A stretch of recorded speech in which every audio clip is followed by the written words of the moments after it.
Please be seated. This Legislative Assembly resumes its sitting. When we took the luncheon adjournment, suspension, the Leader of the Opposition was speaking. Honorable Leader. Thank you, Mr. Speaker. Mr. Speaker, like you said, when we took the luncheon break, I was about 5 minutes, had already spoken for about 5 minutes, and was in the middle of saying what I explained in the meeting that I had with the minister at that time of Armed Forces in the UK. And I said I had put some conditions on my support for a regiment despite supporting the development of such. And Mr. Speaker, I said that my first and foremost condition on it was that I would not support a regiment that was going to be placed under some kind of conscription to the UK government, to the UK armed services, forces. That was number one, and I wasn't going to compromise on that. I would never compromise on that. Number two was that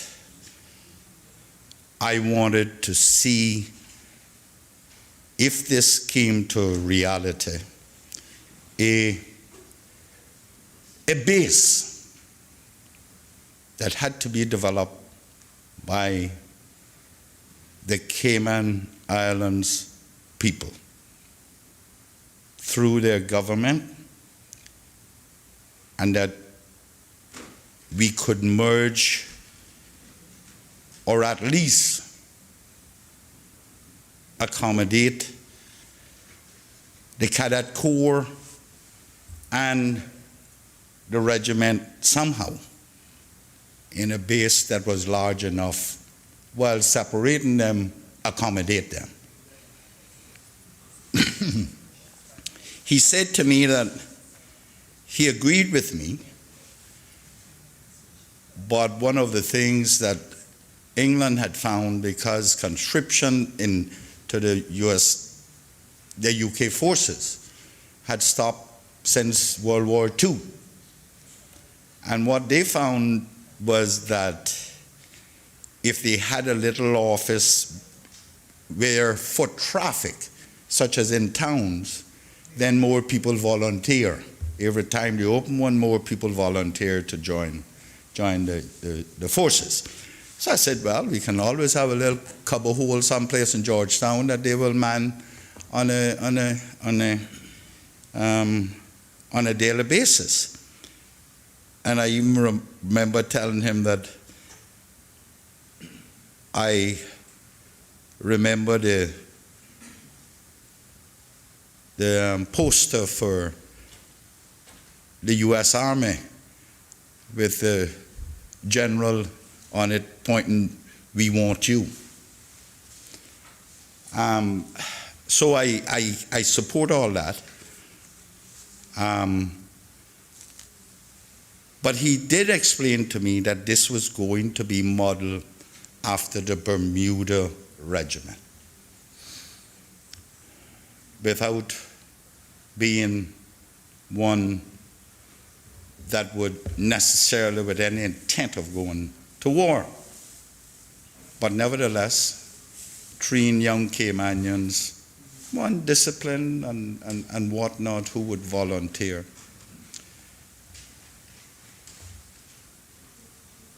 Now, Mr. Speaker, there are those in the community who would say that they don't want to see our people wearing guns and using guns. Mr. Speaker, I can't subscribe to that. I've always believed that the police force, every member within the police force should be knowledgeable, should be trained in the proficiency of using a weapon. We don't know when we were going to need them. I've also supported, and anyone who has served with me will know this, I've supported all police officers who are not investigators, so to speak, in plain clothes, should have one car per police officer. They will go into different communities and they park their vehicle at night on their driveways. And it takes a lot of nerve and gumption in a criminal to go into that neighborhood and rob somebody. Likewise, I believe that a regiment must be properly trained in firearm use. I do not subscribe at this time to see every police officer on the street with guns on the side. It does not send the right message because of who we are, not because of what they are. Because every person who comes to this country, with the exception of a very few, when they're in their country, they see police officers with guns on their sides. Let's not talk about America. There are many in the police force now, I think it's task force or something, emergency response or something, that wear guns. It doesn't bother me, I'll pass them because I'm not doing anything. They're not to get me, I hope. They are for the protection of the people. Now, I understand, Mr. Speaker, why we are a little cagey about calling the regiment a military. Because it is known that the military is not for the enforcement of laws. That's not their job. There is a distinct difference between a military and a police force. A police force is for peace, law, and order. A military is designed to kill. That's what we train them for. That's why we want them young. Any country wants them young. 17, 18, 19. They have nobody to worry about. We put them in harm's way to defend a country. That's what they were designed to do. They're killing machines. Whether you want to believe that or not. That is why you should never, in times of crisis in your country, release your army against your people. Because they don't know which laws it is. Their own job is to defend. Their job is to kill. That's what they were created for. They're robots. Not in the sense, but, police officers are different. That is why you will see countries deploying their reserves because they're partially civilians with their police services, and it's always under the police service. That's what it's about. Mr. Speaker, I want to encourage those young Caymanians who would join the regiment. And I've said a lot about my position, but I want to encourage them. I don't want them to lose faith. But I also want them to know that there is not one member of this honorable house that does not support the creation of a regiment. I think I can speak for everybody. Where the differences might come and exist is what is proposed in this law. And I'm going to highlight some of the concerns I have with the hope, with the fervent hope that the government, who I know is listening to me, and hopefully the governor, who I hope is listening to me, will take on board and we make the necessary compromises at this time in order that we can join the chorus all together. Mr. Speaker, I want to see these young people. I want to see them proudly doing their drills along our streets and proud to be in the uniformed services. Watch my choice of words. In the uniformed services, because we have quite a few of those around here. But I also want to see a minister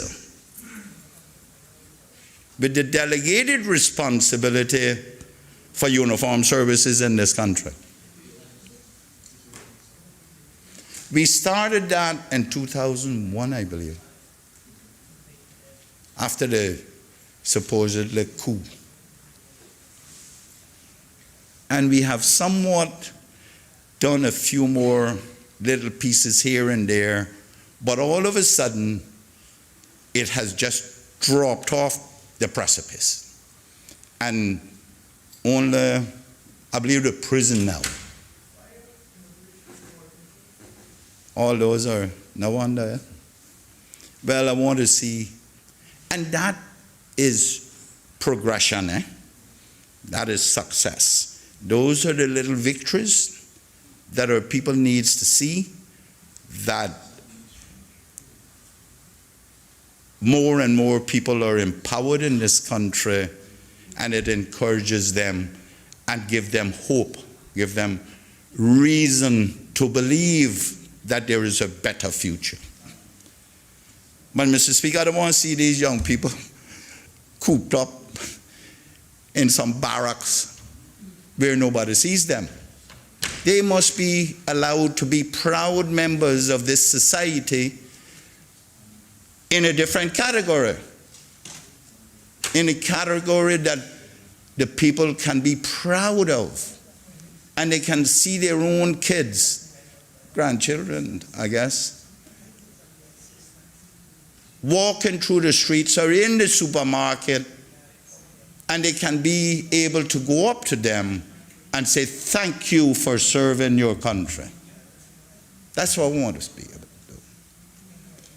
You go to America, and every time you see somebody in a military uniform, everybody gathers around them and say, thank you for your service.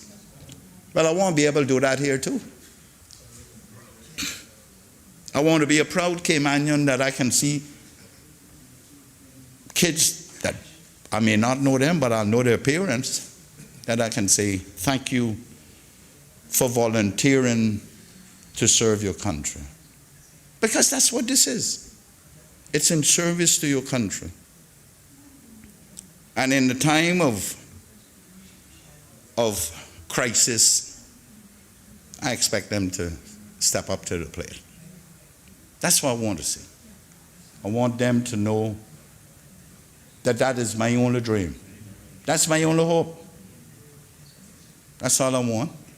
And I hope we get 150.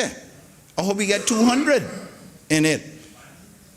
I hope they look like ants on the street in this country. That'll make people feel proud. There comes a time that we need to be proud in our own, our very own. However, there are some issues with this bill that doesn't give me that comfort. And like I say, I hope the government is amenable to suggestions. The other members who made suggestions. I know, Mr. Speaker, that this is a Section 81 again. And Section 55.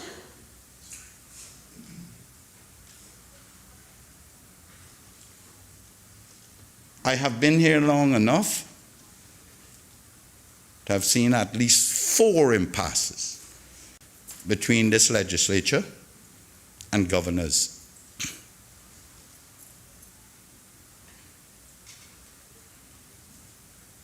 One with the ICTA law. When the governor of them days wanted the right to tap people's phones, that he would have to sign it. And under your administration, Mr. Speaker, that was some of my greatest lessons in here. You herded us all into the committee room and told us about it, what that provision meant. And we all agreed not to support it. We changed it on the floor of this legislature, sent it for assent, and he refused to assent to it because we wanted the Grand Court to do it, the judge. So the police would have to go to them to justify cause, it's called, with reasonable cause to do it. He sent it back with the amendment, suggested amendment, which was right back to what it was. And we turned it down again. When it got it back, he put it in place himself under Section 81. Then we reached tempura. And Valentine was the perpetrator of much bad things in that. No? Wasn't Valentine? Well, we bring him down, yeah, and we kick him out of the country, whether with him or not. Eurobank, sorry, Madam Mr. Speaker. Eurobank and the other little police officer there, what his name was again? Gibb, or something like that. Then we had tempura, and well, I was in cabinet then. Oh, what time we had with that. Oh, what time we had with that.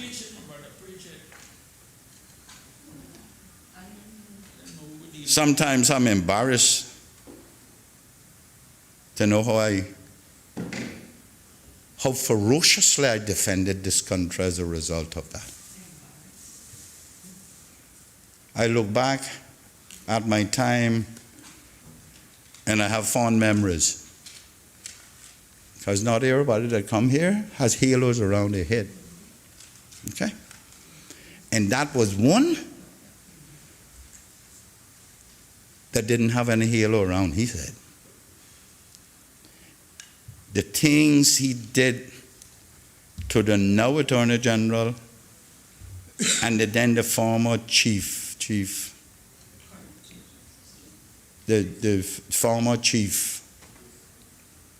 secretary, McCarthy. He didn't do them to me. I warned the Attorney General and the Chief Secretary, don't do it. Walk out. Leave him right there with it in his hand.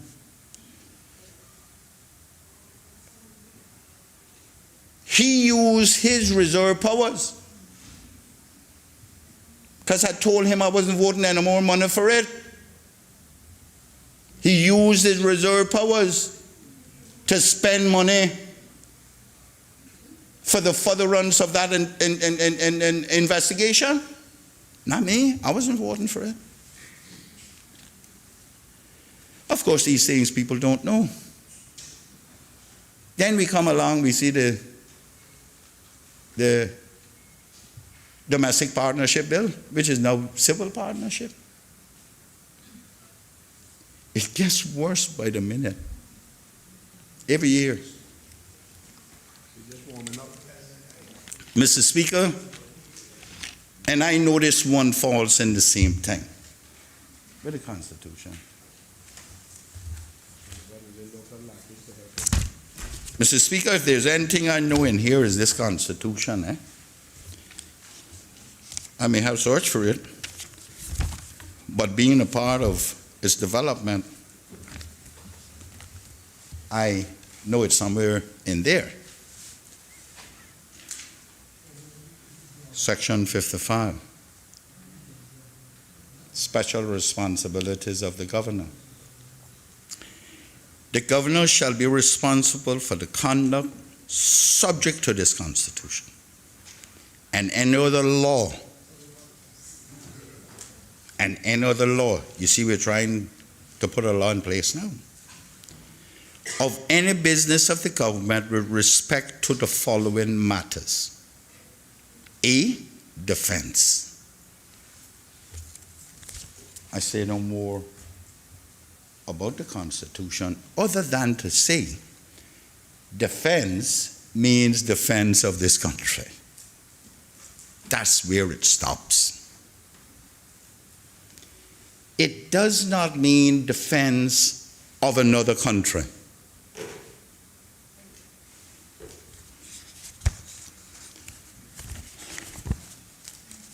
And one of the grave concerns I have with this bill, and I want the governor to consider this and the government to at the very least consider us doing something about this. Under 28 of this law, section 28 of this bill,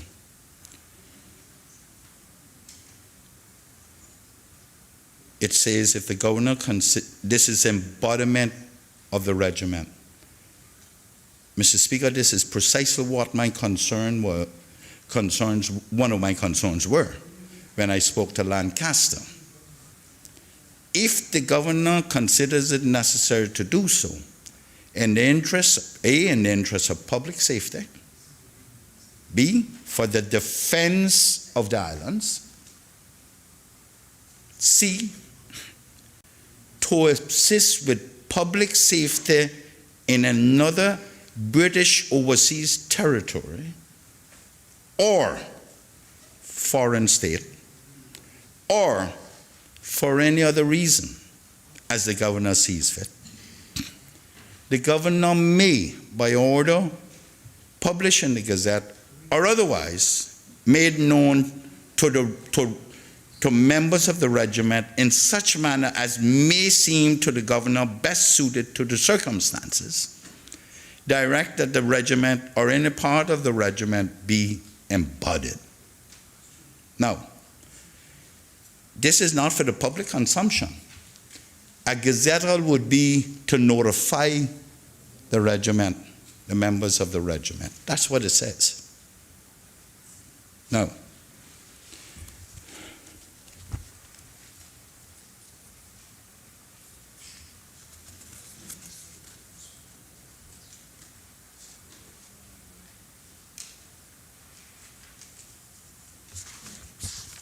if we were modeling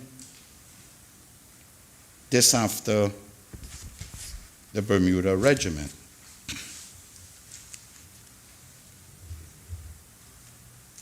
when we look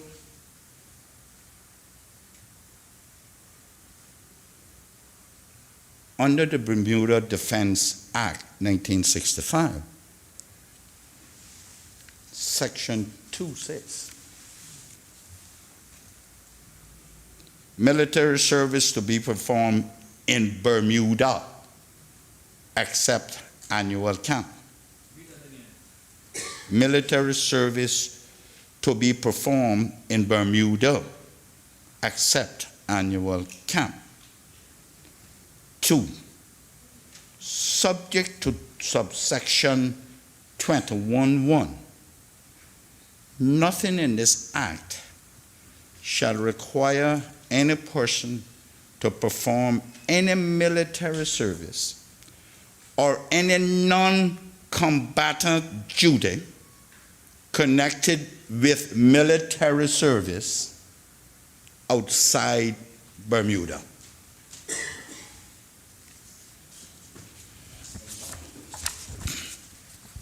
(21)(1).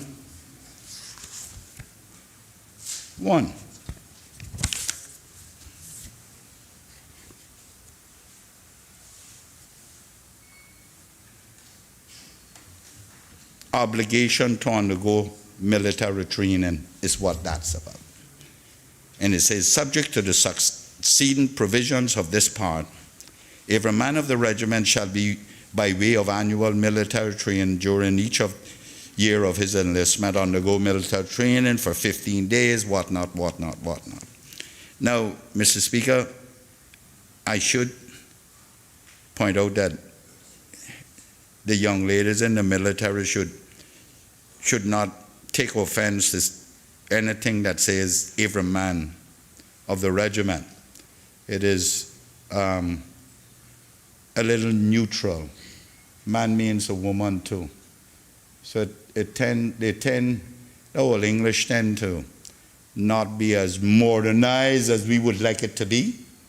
And so they tend to use the one description to cover everybody. Mr. Speaker,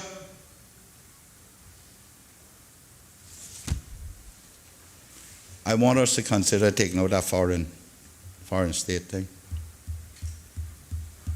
I don't have a problem with deploying these kids. Well, they're not kids anymore. Some of them were in military all over the world and all that.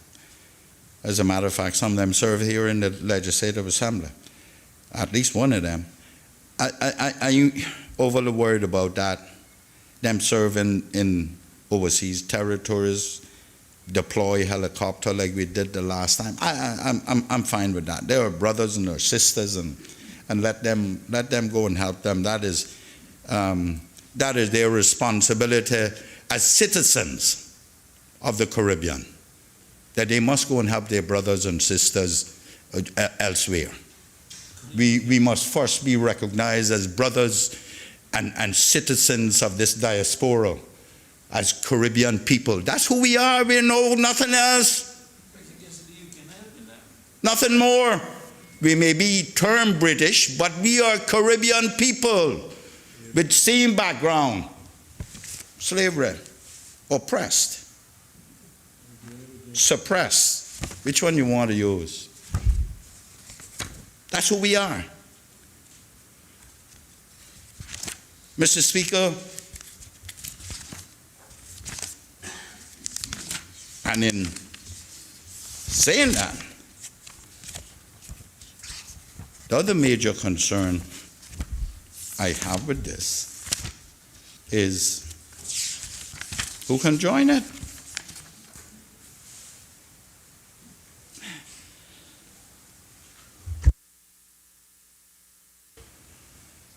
Mr. Speaker, I know that people have spoken about this and others will.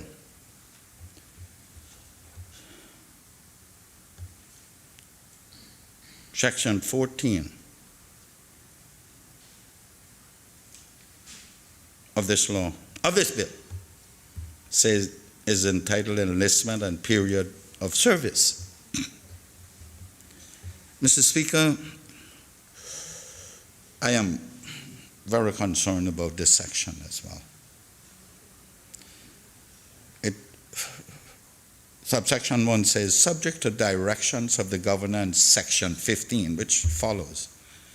A person who's 18 years of age or no more than 50 years of age and who is a Commonwealth or Irish citizen who is a permanent resident of the Cayman Islands in accordance with the Immigration Transition Law 2018, or B, a British Overseas Territory citizen or a British citizen and is either a Caymanian or a permanent resident within the meaning of the Immigration Transition Law 2018, may be enlisted into the regiment in such manner and subject to such conditions as are provided under this law and as prescribed.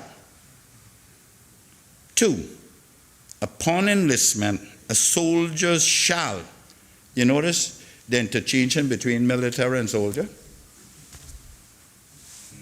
shall serve a minimum period of 2 years and an officer a minimum period of 3 years.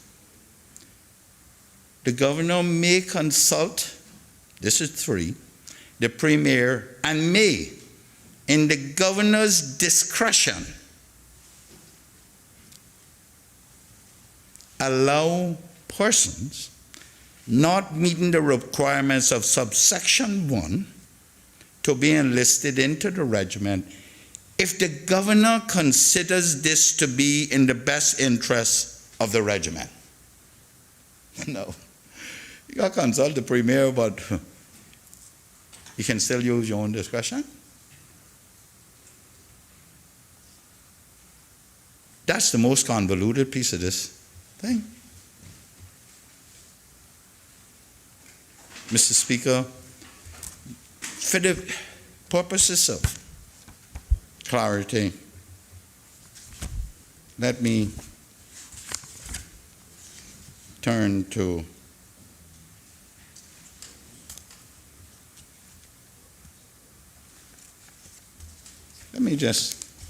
the Bermuda Defense Act.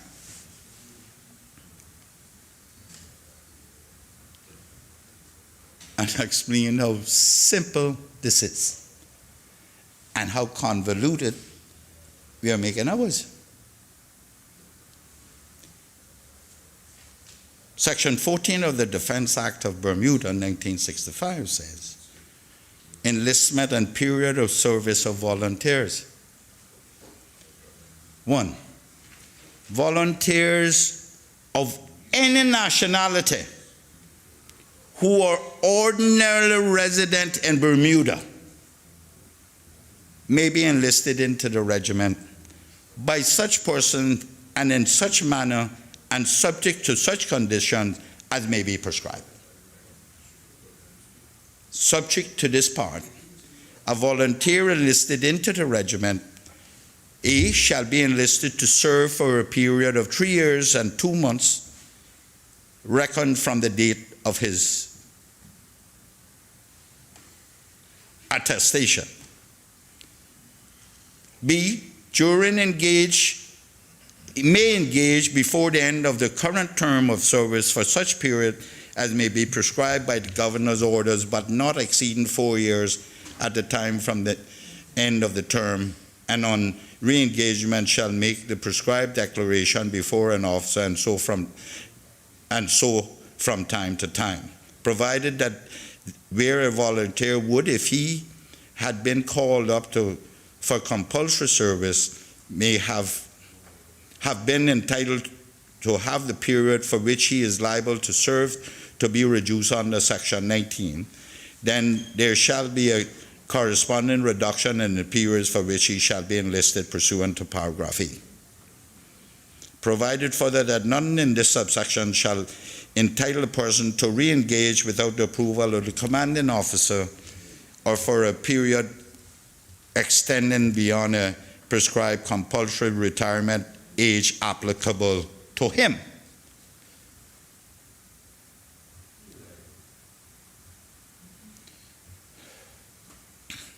provided further that nothing in this subsection shall apply in the case of a volunteer enlisted or to be enlisted to serve in the local permanent staff of the regiment upon a full-time basis.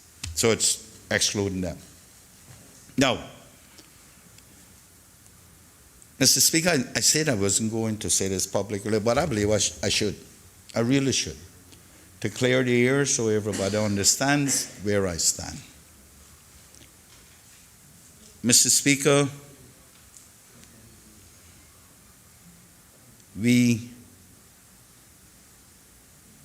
this country is a place where everybody migrates to. We have 130 odd nationalities here, I believe. Mr. Speaker, I see no need to make a differentiation between them. None. Absolutely none.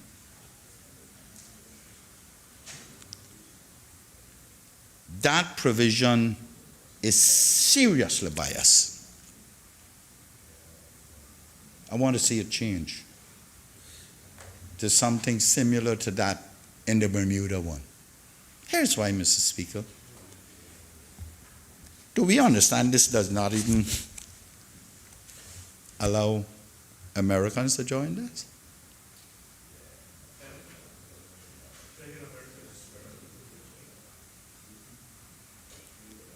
Yet, we allow them to come here. We allow them to come here.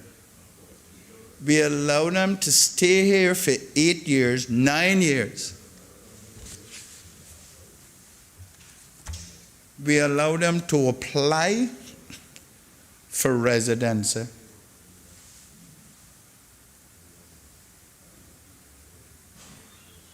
And to reach the provision of residency, their volunteer service can include walking dog,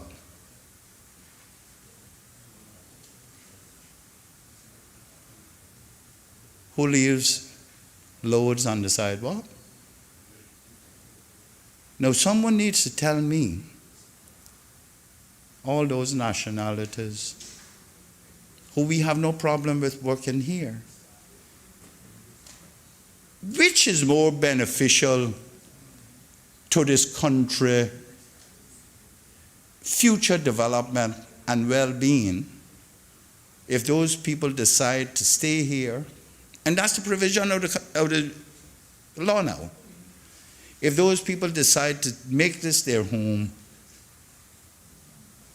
which is more beneficial, them volunteering in this service so they can go into the neighborhoods and paint couple houses and help the old people repair the house or something, or walking dogs. Really? Really? We're measuring people's, and Mr. Speaker, nobody must say that we don't. It is a fact. We're measuring people's contribution to this country, and we can't allow them to join the regiment. And you only got to stay 2 years. That is valuable contribution, because I expect to see this regiment out and about in their work clothes in time to come, helping paint up old people's homes or cleaning up something or something of that nature to keep them busy. And so they understand discipline and volunteerism, because the years of volunteerism seems to have gone by the wayside.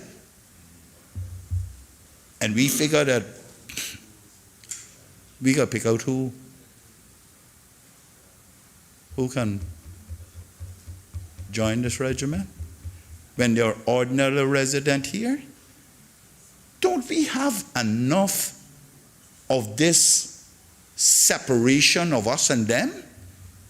When I was going to school, high school up on Walker's Road, Everybody and his brother was in that high school.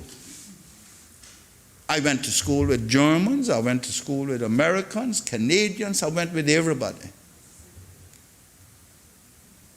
Nowadays, we got it all separated, us and them. And we are perpetuating that behavior by an institution that requires discipline? No, Mr. Speaker, I don't like that. And I'm sure the Deputy Governor is listening intently. I don't like that. If they're ordinarily resident here, what's wrong with that?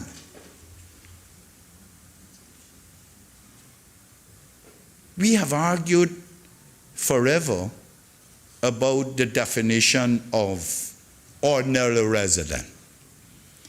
At some stage, we finally came to a definition of it in the immigration law.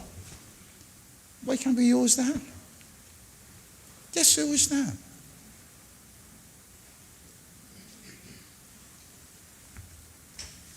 Mr. Speaker,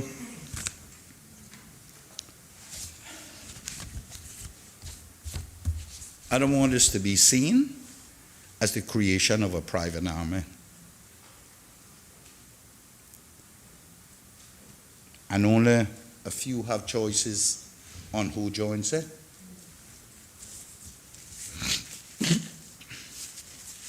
Because that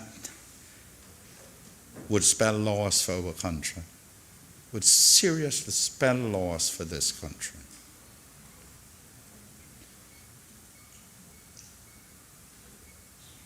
Mr. Speaker, this is not the first time I've discussed this regiment.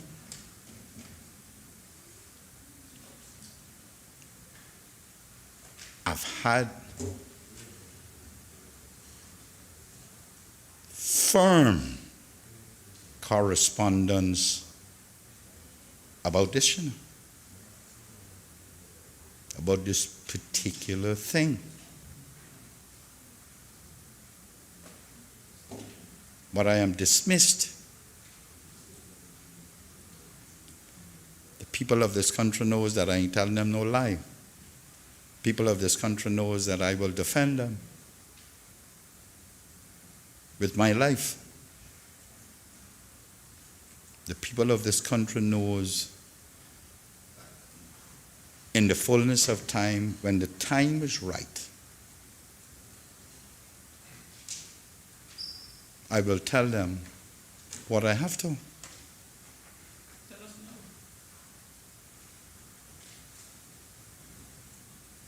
This has not been a very kind year about this regiment,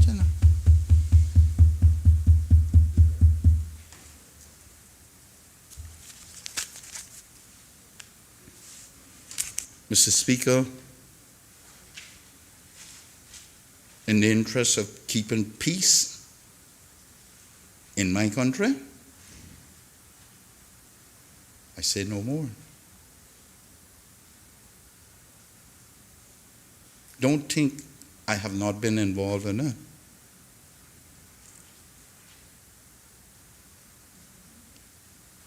However,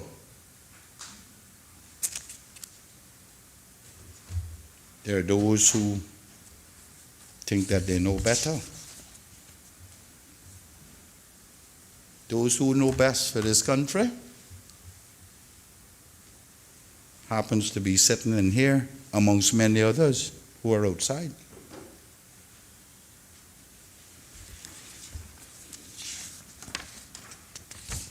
Mr. Speaker,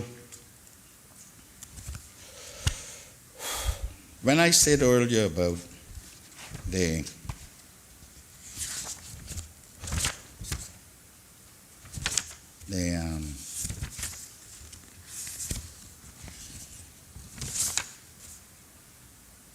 Bermuda having a minister responsible for these things, the possibility of delegation. And here it is also. I want to know when that will happen. I really want to know when that will happen. At the very least, some indication can be given to us. I want to see our people. Mr. Speaker, I understand our status as a country and the system of government that we operate under. I understand that as well as anyone else. And until the day comes that we change that, we are subject to that by virtue of volunteering to be there. But certainly, shared responsibilities and authority can be done now. Shared. But we cannot have a select few thinking that they're the only ones who can do it. I've not seen one minister, no one member of parliament, of this legislature, get elected with a manifesto that they try and hurt the country. I've never seen it. And you're telling me that we talk about responsibility. I've read every one of those white papers. As a matter of fact, I have the most recent one by my bedhead on my night table.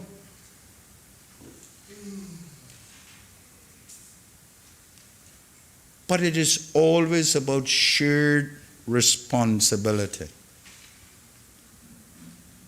But when it's convenient, that partnership turns into one-upmanship. That's what happens. Mr. Speaker,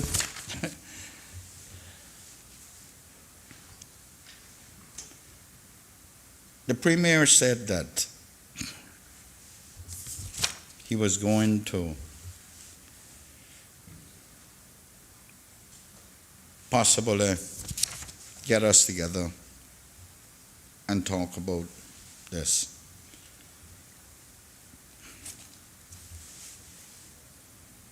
I hope so.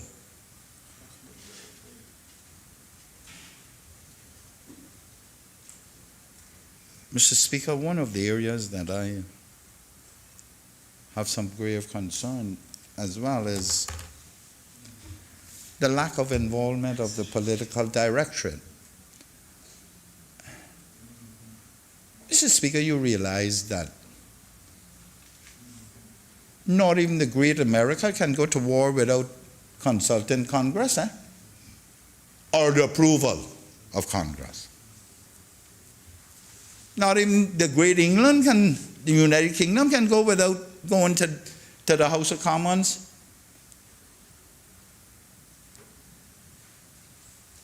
We need to take out this provision about can consult the Premier, but don't have listened to him.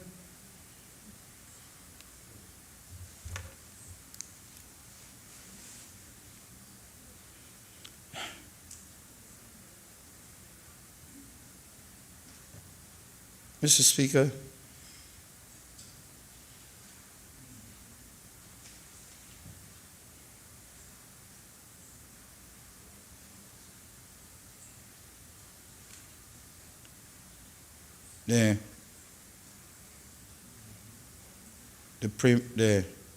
I see people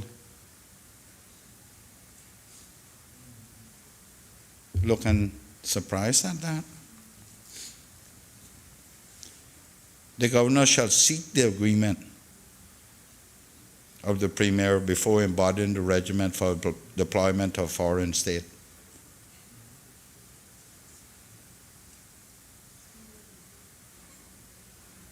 Shall seek the agreement? But agreement is not required for deployment within the islands or to any other British overseas territories. You gotta tell me the Constitution requires the governor to regularly meet with the premier, and he would deploy the regiment to one of the overseas territories and sitting right there with him once a week and don't even tell him? This one would.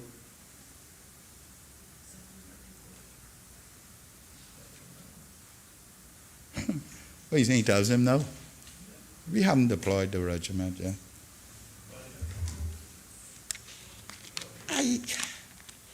Wow. Says seek, it doesn't say obtain. Yeah. It says seek, not obtain.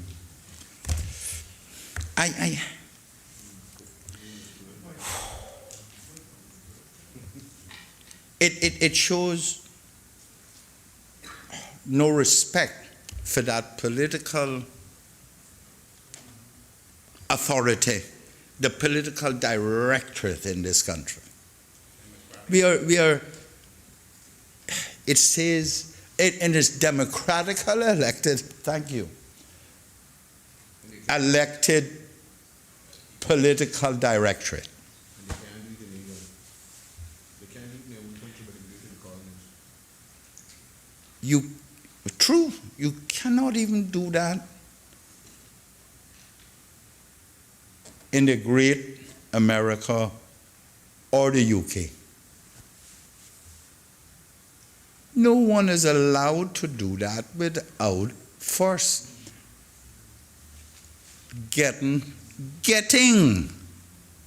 approval from the political directorate. And we want to move this country forward. And you want me to be encouraged by a piece of legislation that I am part of a process to move this country forward, and you want me to go there and tell my people that that is how it works and that is what we should do? No, I'm sorry. I can't do that. I cannot do that. I will not do that. Because we need to change some of these things. If we are partners, and that word has been thrown around for quite a few months now. But we can talk about partnership in other contexts, but not in this context. Don't we feel like this is a one-sided partnership?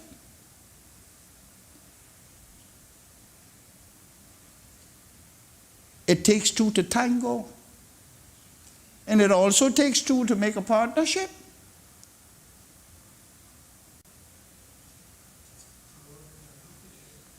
You cannot clap with one hand unless you're pounding your head.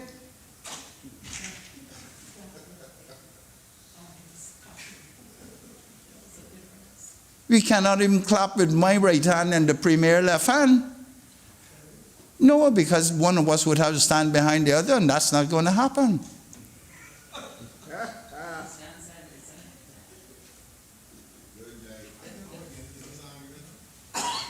Mr. Speaker, what I'm saying is that I don't care who the premier is. I've talked about institutions before. And building institutions for the future. This has nothing to do with the relationship between the premier and we don't know what's going to happen. We don't know what's going to happen. And if we do not get it right now, we could have anarchy in this country.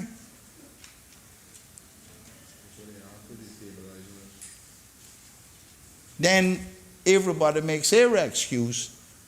Well, the little regiment that we got will have to stand down for the military intervention from elsewhere, from further north.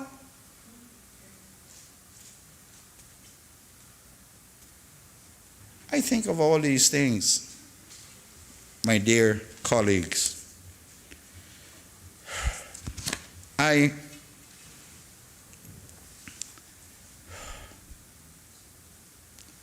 Mr. Speaker, there's so many areas in this about the members of the military, the regiment committing offenses and who can prosecute them and who can't prosecute them. And whether the DPP can do it. And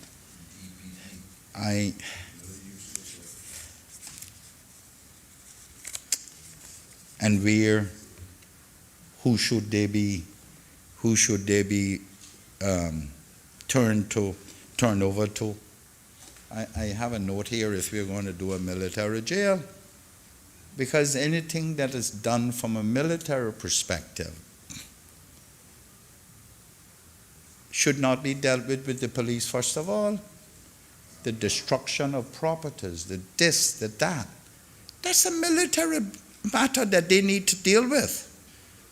Now, if that military go there and some domestic violence or something like that out in his home or whatever, or abuse out there or something like that on someone and not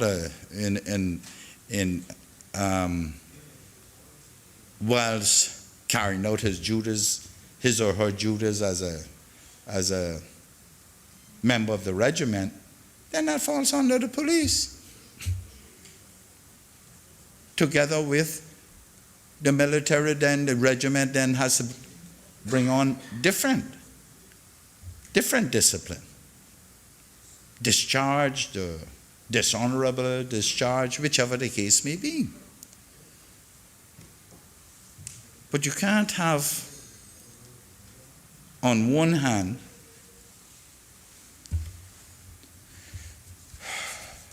an offense created whilst on duty and being charged and tried under civilian law. That is not going to work.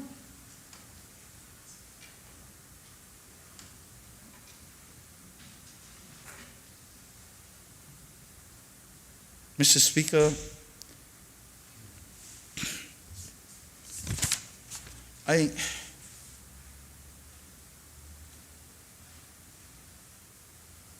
the other one that I like in here is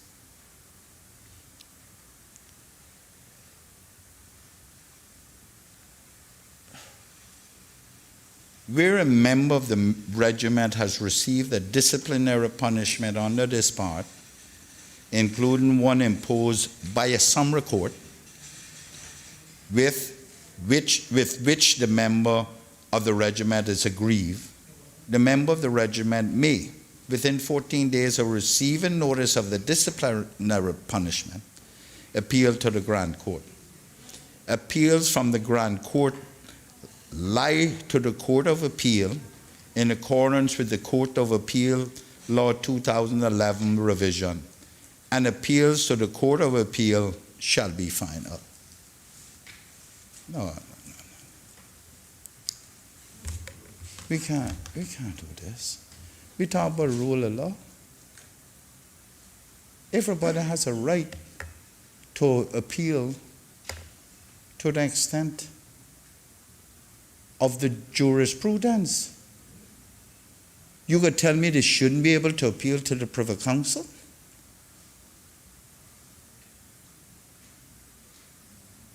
We constantly truncate people's rights here. That's what I view it as. Are we saying that the appeals court is the final arbiter in here, in this country?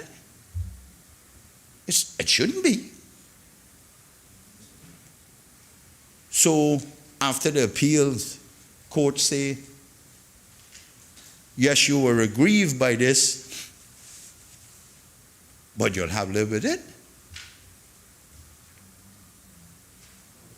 And I don't understand this appeal process. Maybe the Attorney General can get up and tell us, explain to us, why a human being who feels like he has been encroached upon,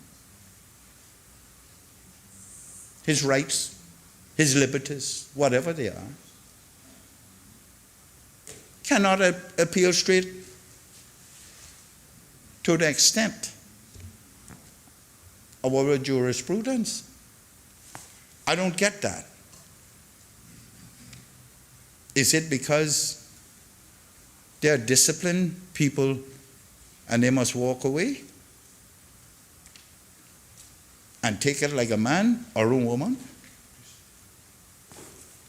I don't get it. Somebody needs to explain all that to me. I'm a layman, just like all them, well, most of them. I must say I don't know the gentleman's name again, Montessor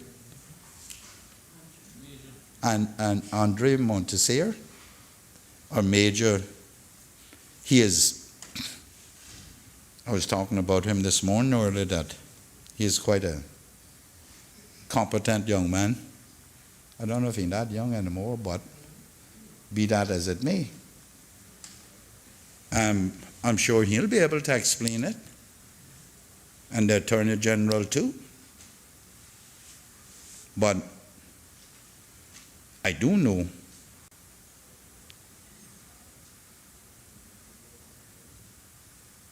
that I need to get some understanding of how that works.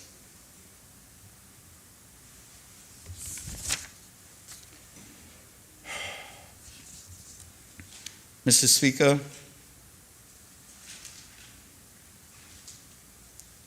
I won't show where I said that the police is distinctive. There's some distinct differences between the police and the military. Service pension if killed or disabled. Where a person who is a member of the regiment suffers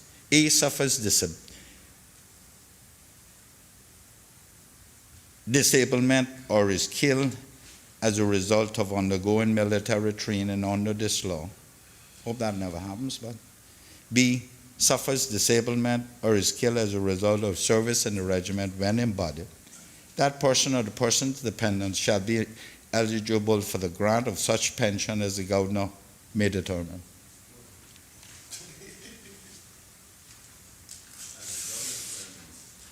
After consultation with the minister responsible for finance. We need to clearly define these things, please.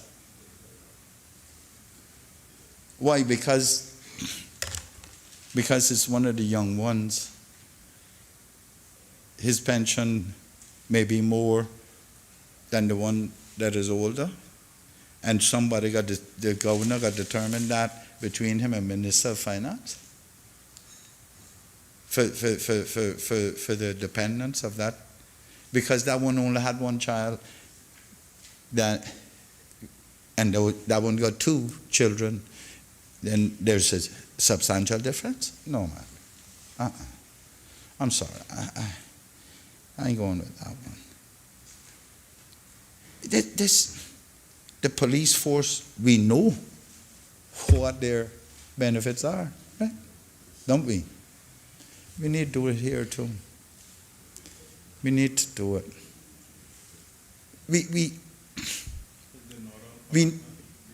Yeah, they're not all part-time, number one. We need to encourage young people to do this who are doing something else. And they know they're trained and their blinders are put on them, and that's what they are ordered to do. But they know if anything happens to them there is a defined benefit that goes to their children and their whatever their dependents are, spouse, mommy or papa or whatever it is, father, whatever, parents. That needs to be changed.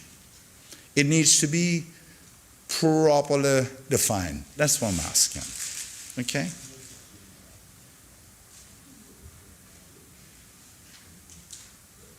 Mr. Speaker, the other one I'm already hearing is a young man came to me the other day who works for let me leave it at this, a public authority, who is anxious to join the regiment. And he had applied, but he was a little bit apprehensive about it because his employers had called him in and not expressly told him to withdraw it, but implied that.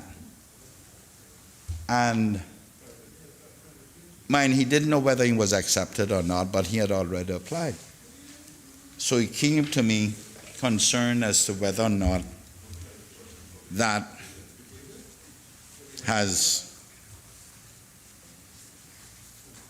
was legal for the employer to do it. I told him, well, the law hadn't been put in place yet, but in the law it was illegal, because the law says an employee shall not prevent an employee from enlisting in the regiment, undergo military training or whatever. Mr. Speaker, for too long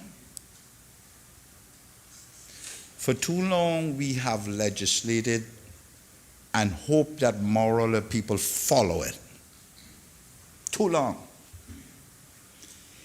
If a kid, a person, be it man or woman, who wants to join the regiment in this country, and the employer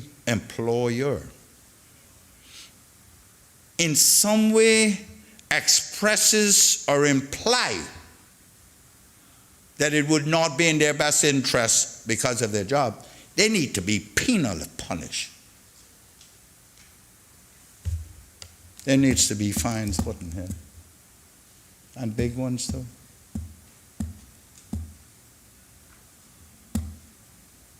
We have done it for too long.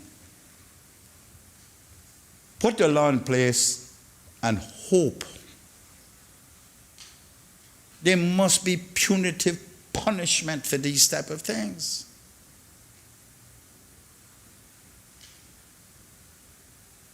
Because we kill the spirit and the initiative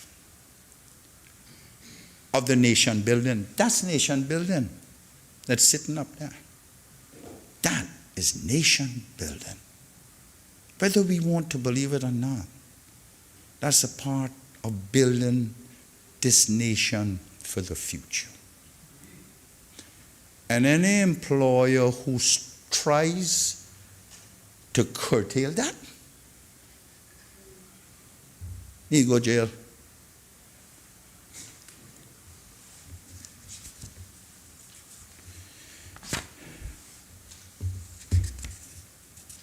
Mr. Speaker,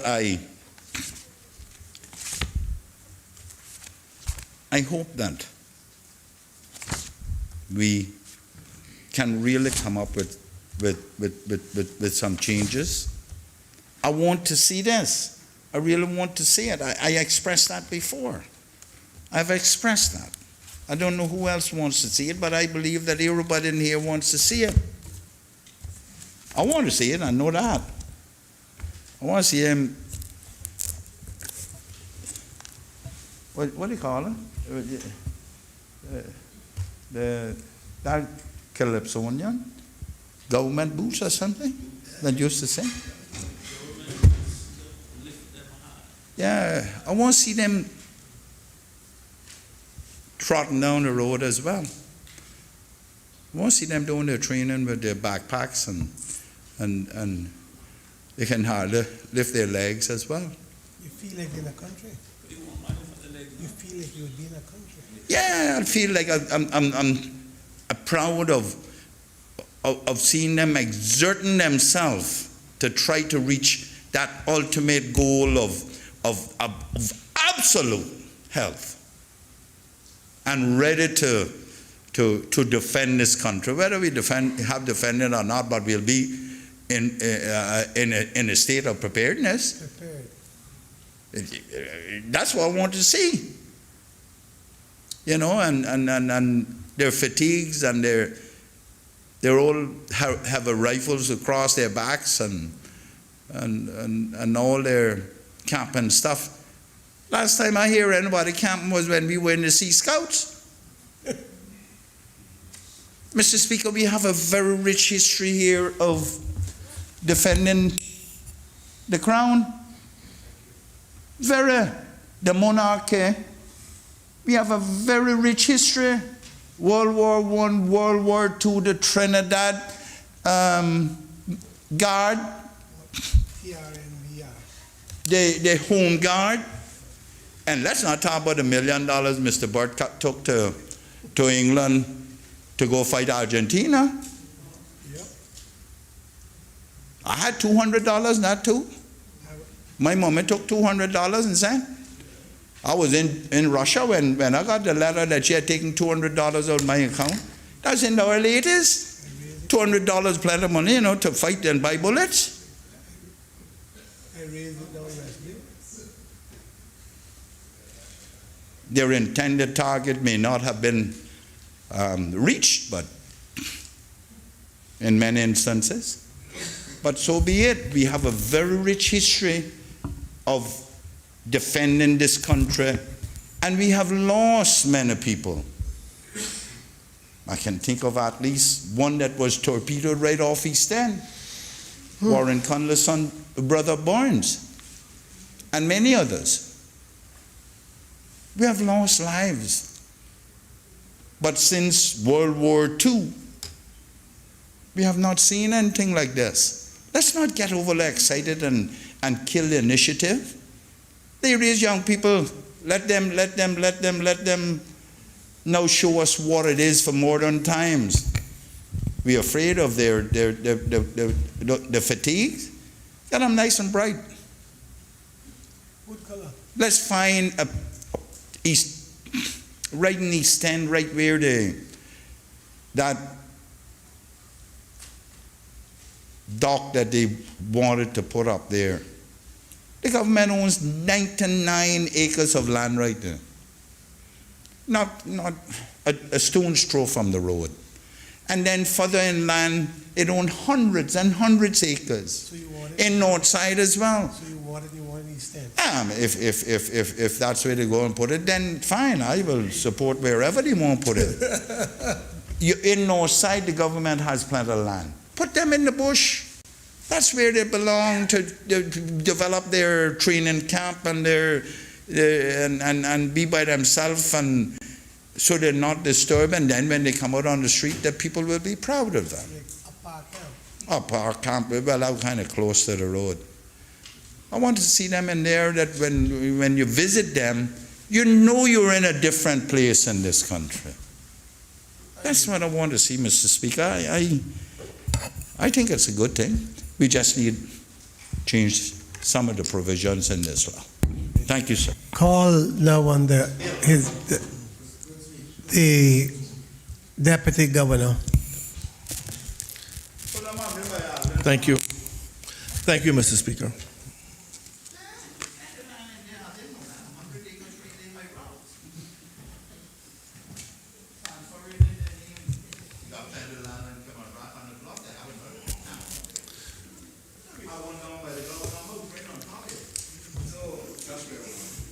Mr. Speaker, I rise to give my contribution to another historic bill, namely the Defense Bill 2020, which ensures the formation of the first ever regiment for the Cayman Islands. Mr. Speaker, before I continue with my contribution, I just want to say a few things. Mr. Speaker, I want to thank all the members for their points that they have raised. I think we've all taken them on board. Mr. Speaker, I want to first of all say that the member from the north side said he heard that weapons had been received in this country. That is not true. Yes. Yes. Mr. Speaker, I think. Yeah. Mr. Speaker, I am very pleased, and I think we're all very pleased, that at the end of the day, we all want the same thing. We really do. I think everyone here wants to see a regiment. It's what terms, those conditions, that regiment is governed on. Many good points have been made. The member from North Side has raised some good points in terms of what involvement the board should have in the overall management and of the regiment, what role the premier should play in the regiment. The leader of the opposition has raised points in relation to deployment overseas, how that should be done if there is going to be a deployment, and a number of very valid points. Mr. Speaker, the government is listening, and sorry. Hopefully, you won't have to raise them. Okay. Yeah. Yeah. What I'm saying, Mr. Speaker, is that we have taken those points on board. We're in consultation with the governor's office. Mr. Speaker, Premier has authorized me to say that before we take our vote, that perhaps we should have an in-camera meeting so that we can talk through the amendments that we are putting forward with the hope of reaching consensus. Because I know all of us, Mr. Speaker, all of us support our Caymanians up there. We want to see them realize their dreams. We commend them, we support them, we're very proud of them for coming forward to serve their country. Mr. Speaker, there are hundreds of Caymanians right now, hundreds of Caymanians defending our country today, right now, in various law enforcement capacities. We have the police, we have customs, we have work. There's a number of law enforcement agencies right now, that CBC, that's what they're doing right now. Mr. Speaker, one of the best jobs that I've ever had in my life, for 28 years, I worked in a law enforcement department. It was still one of the best jobs that I've ever had. Putting on my uniform and going to serve my country every day was a real proud moment for me. I understood the risk. I have many scars, but they were all well worth it, Mr. Speaker. Because our beloved islands deserve defending. All of us is in here today because we love our islands and we want to see it succeed. We want to see it defended. I was moved by the words of the leader of the opposition. I think his vision for the regiment is not much different from ours. He understands the need for us to have a regiment that is charged with helping to protect our beloved islands. Mr. Speaker, you will recall last year the visit by the UK Minister for the Armed Services, Mr. Brigadier Mark Lancaster, during which the concept of the regiment was discussed again.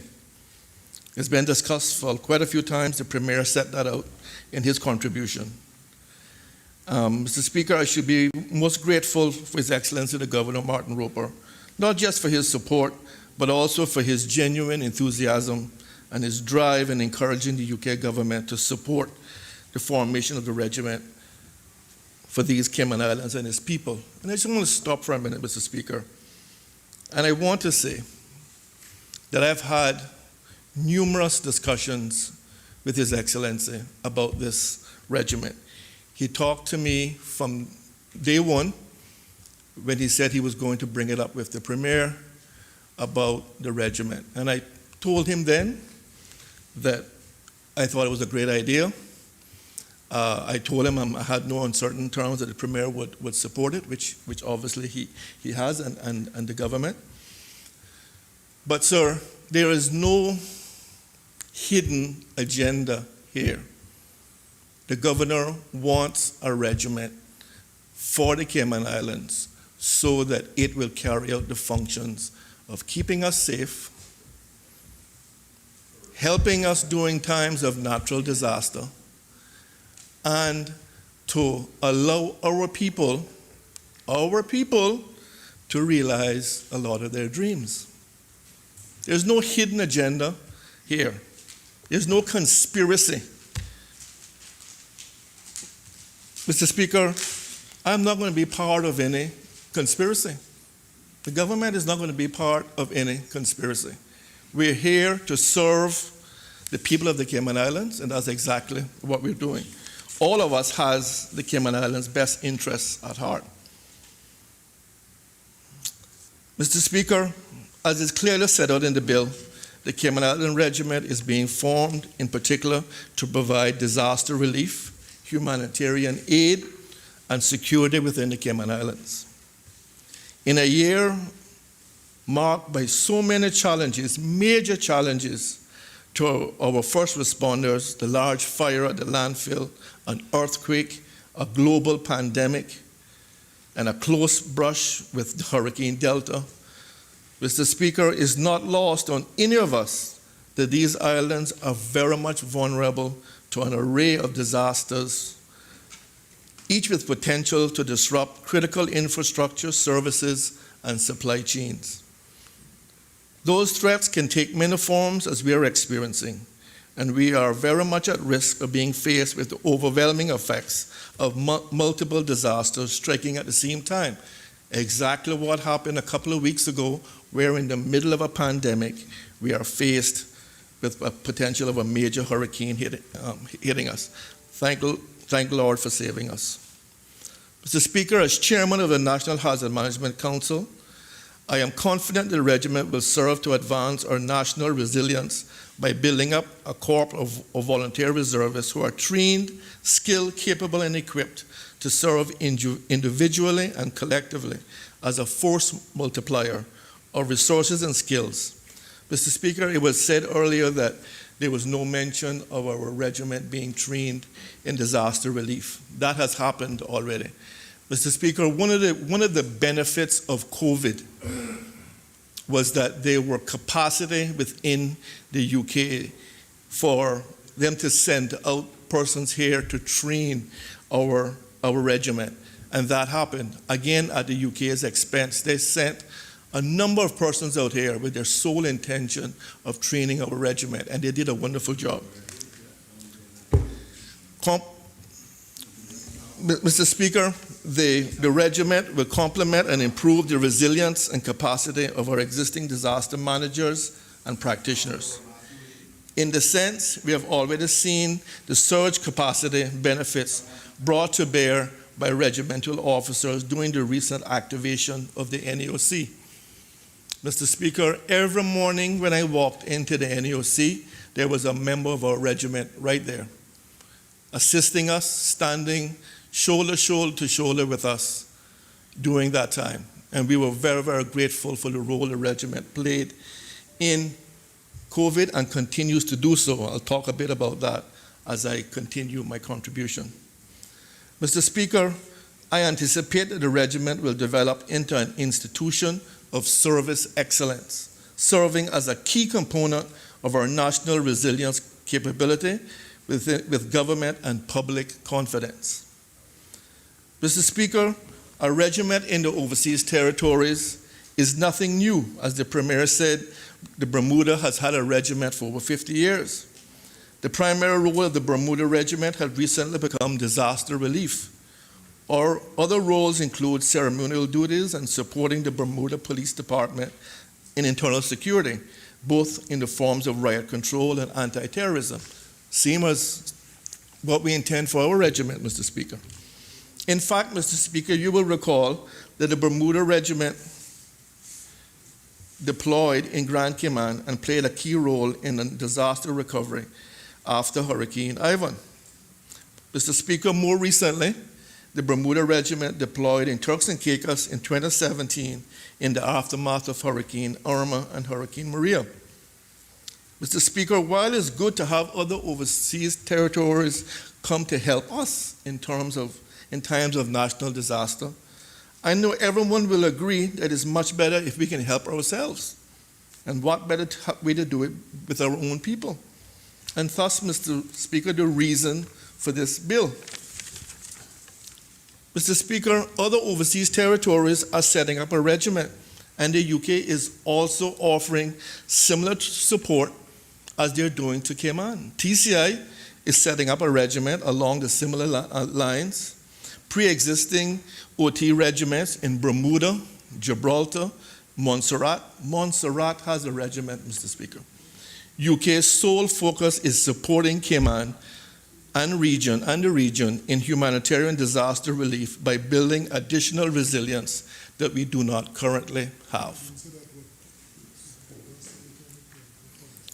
Mr. Speaker, I am aware about the negative chatter about the regiment, and the conspiracy theories have been abound, unfortunately. And I understand that there's, Mr. Speaker, I just want to make things clear. We're not sending our regiment to Afghanistan or anywhere like that. We want the regiment to be mainly deployed in Cayman to assist us. Mr. Speaker, it is true that the regiment will be trained to assist the police with security. For example, should there be a breakout at the prison after a hurricane. Again, Mr. Speaker, let's look at the deployment of the Bermuda Regiment. In 2001, following the September 11 attacks on the United States, which is right next door to Bermuda, the Bermuda Regiment was deployed, taking over responsibility for security of their airport and other potential targets. Mr. Speaker, that would be a great role for our regiment. If September 11 was to happen again, God forbid it never does, having a regiment here that can deploy to protect this parliament. Trained to protect this parliament, to protect the government buildings, to protect our schools, cannot be a bad thing for the Cayman Islands. In 2004 and 2005, the regiment deployed in Cayman, Grenada, and also to assist with Hurricane Ivan. And Mr. Speaker, I think this is very instructive because we're talking about deployment overseas. The Bermuda Regiment successfully deployed a platoon of internal security trained soldiers to Barbados in 2007. They took part in forming the security infrastructure for the WCC's Cricket World Cup. They worked alongside soldiers from Barbados, Guyana, India, and South Africa in ensuring a secure environment for the Super 8 series of matches. Mr. Speaker, these are the kinds of deployment that we can expect from our brave men and women of the regiment, helping security. Security. Mr. Speaker, clearly having such a capacity with the Cayman Islands must be a good thing. Mr. Speaker, there has been much debate about His Excellency the Governor has too much control of the regiment. Mr. Speaker, the Governor is responsible for security. That is his role in our Constitution. He is responsible for the police. Our police is doing an amazing job keeping us safe, and I have no doubt the regiment will perform at an equally high standard. The Royal Cayman Islands Police fall under the Governor. The regiment will fall under the Governor. But, Mr. Speaker, like I said, the members have put forward some good points, which we are now taking under consideration. But, Mr. Speaker, let us turn to perhaps the single most important reason we should have a regiment. The Member from Newlands, are Thank you you, Mr. rising on a point of order? Just clarification, Mr. Speaker. I was waiting for the. If the enough member time, if the- speaking will give way, Yeah. Yes, sir. he will. Continue. Thank you, Mr. Speaker. I know the Deputy Governor, Honorable Deputy Governor, talked about having this in-camera meeting to discuss these changes that we were suggesting. Could he indicate when that meeting is intended? Because we still have 3 members left to speak on this side, and perhaps we could facilitate getting this debate moving along in a more positive light if we had the meeting before we spoke. That would be my suggestion anyway.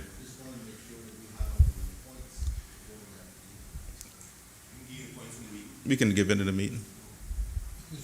Yeah.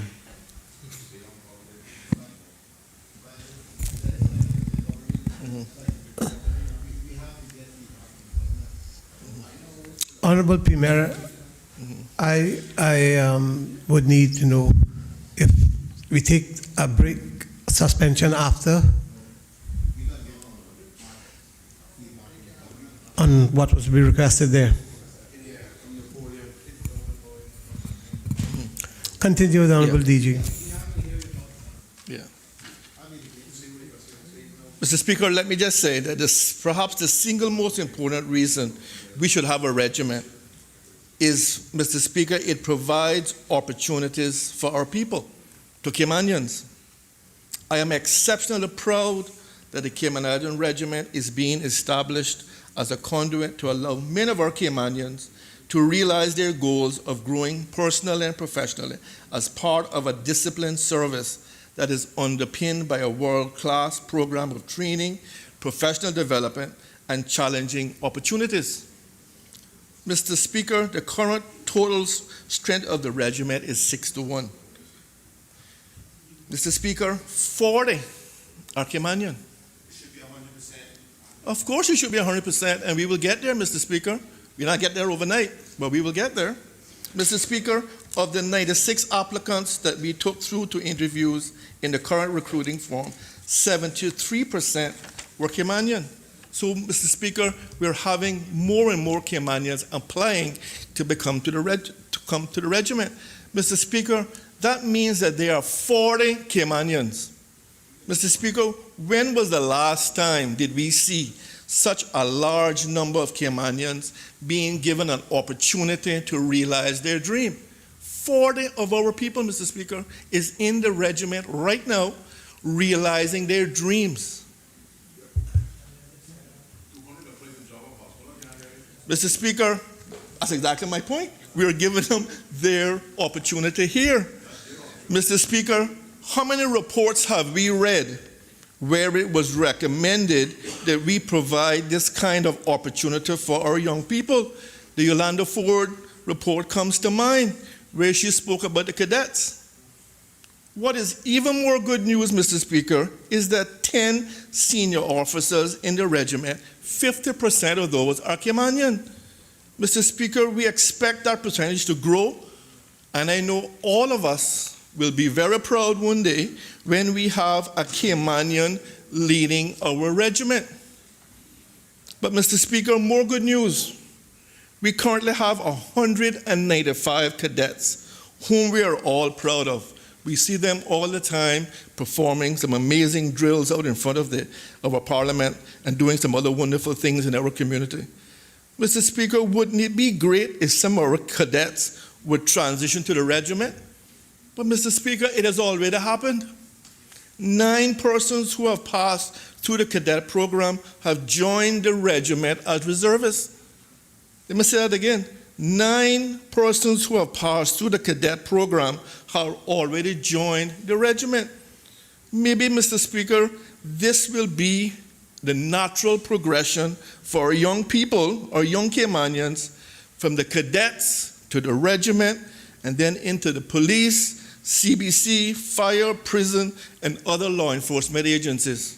Mr. Speaker, I believe that this was the original vision for the regiment and for the cadets, was to allow those persons to transition into law enforcement departments. The regiment is now going to complement that.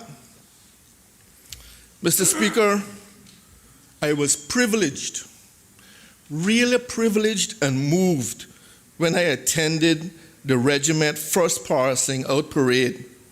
Seeing the pride in our young people was heartwarming, Mr. Speaker. But what moved me most is what the Honorable Premier told me that afternoon. He said, DG, during the inspection of the regiment, I spoke to young men and women and asked them why did they join the regiment. They all said the same thing. I want to serve my country. Wow, Mr. Speaker. Isn't that something we should be proud of? I want to serve my country. Thank you. Thank you very much. Last week, I was most pleased to hear a Caymanian speaking on how the Cayman Island Regiment has allowed him to embark on his own journey of personal and professional development. He was on Radio Cayman along with Chief Officer Howell. Lieutenant Theo Kelly is who I'm referring to, Mr. Speaker. He was one of the first recruits in the Cayman Islands Cadets and is the only male master cadet for the Cayman Islands. Perhaps others had the benefit of hearing Lieutenant Kelly speak recently on several radio shows about his journey as a junior officer within the Cayman Islands Regiment. Mr. Speaker, he shared that he always aspired to attend Santos Royal Military College after completing his A-levels. And now, 10 years later, through the regiment, he was able to realize this meaningful life goal. In addition to refining his skills in command, teamwork, psychology, and strategy, Lieutenant Kelly also shared that his most profound takeaway from the training he received at Santos was the latest practices used in leadership, drilling, training, which he's excited now to infuse back into the development of the Cayman Islands Regiment. Mr. Speaker, the Defense Bill presents a legislative framework through which reservists can continue to advance their country's capacity to provide the people of the Cayman Islands with security, humanitarian assistance, and relief during times of national vulnerability, or in any number of other circumstances where major events require a surge of resources and skills to render a range of basic, advanced, and specialist services. Mr. Speaker, as we are already witnessing through the personal journey of Caymanian reservists and officers such as Lieutenant Kelly, those serving in the Cayman Island Regiment are compassionate, motivated, problem solvers, often with families and commitments to an employer, training mostly in their spare time for the love and service of their country. As such, Mr. Speaker, it is important to recognize the incredible, important support and encouragement that the reservists receive from their families. On behalf of all of us in this House, Mr. Speaker, I want to thank the families of the reservists for putting up with their loved ones being away from them for extended periods of time during the training.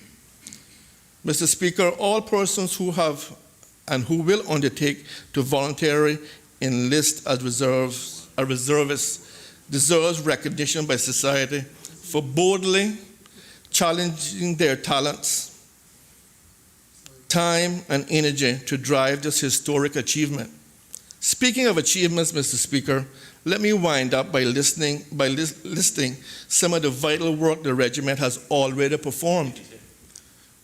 Mr. Speaker, members of the regiment organized the ordering, logistics, and delivery of test kits, equipment, and supplies for COVID testing, supported the establishment of the original government quarantine facilities, provided security for the government quarantine facilities, assisted with the design and establishment of the Family Life Center, our field hospital, manned the COVID travel helplines, and right now, Mr. Speaker, our regiment is supporting the border reopening by manning the isolation monitoring team. So, Mr. Speaker, right now, members of the regiment is out in the field right now, boots on the ground, making sure that person in home isolation is actually abiding by the terms and conditions of that home isolation. Mr. Speaker, I don't know what we'll be doing right now without the regiment. We were going to have to pull civil servants from other areas to perform this role. Having the regiment means that we can continue to provide a good high service to our customers while this massive operation monitoring those persons in isolation is actually going on. So, Mr. Speaker, I want to thank the members of the regiment for all that they have done and what they're doing right now to support the success of our beloved Cayman Islands. Mr. Speaker, the Cayman Islands is a global leader. We are a proud people. We want to equip our young people with all the skills and training for success. We want to be resilient and protect our people in times of disaster. We want to keep our people safe and secure. Mr. Speaker, the regiment achieves all of that. And Mr. Speaker, we have an overriding responsibility to support our young people. And Mr. Speaker, that is what this bill does. And I would ask all members of this honorable House to support this bill. Mr. Speaker, I thank you. The member for Georgetown Central.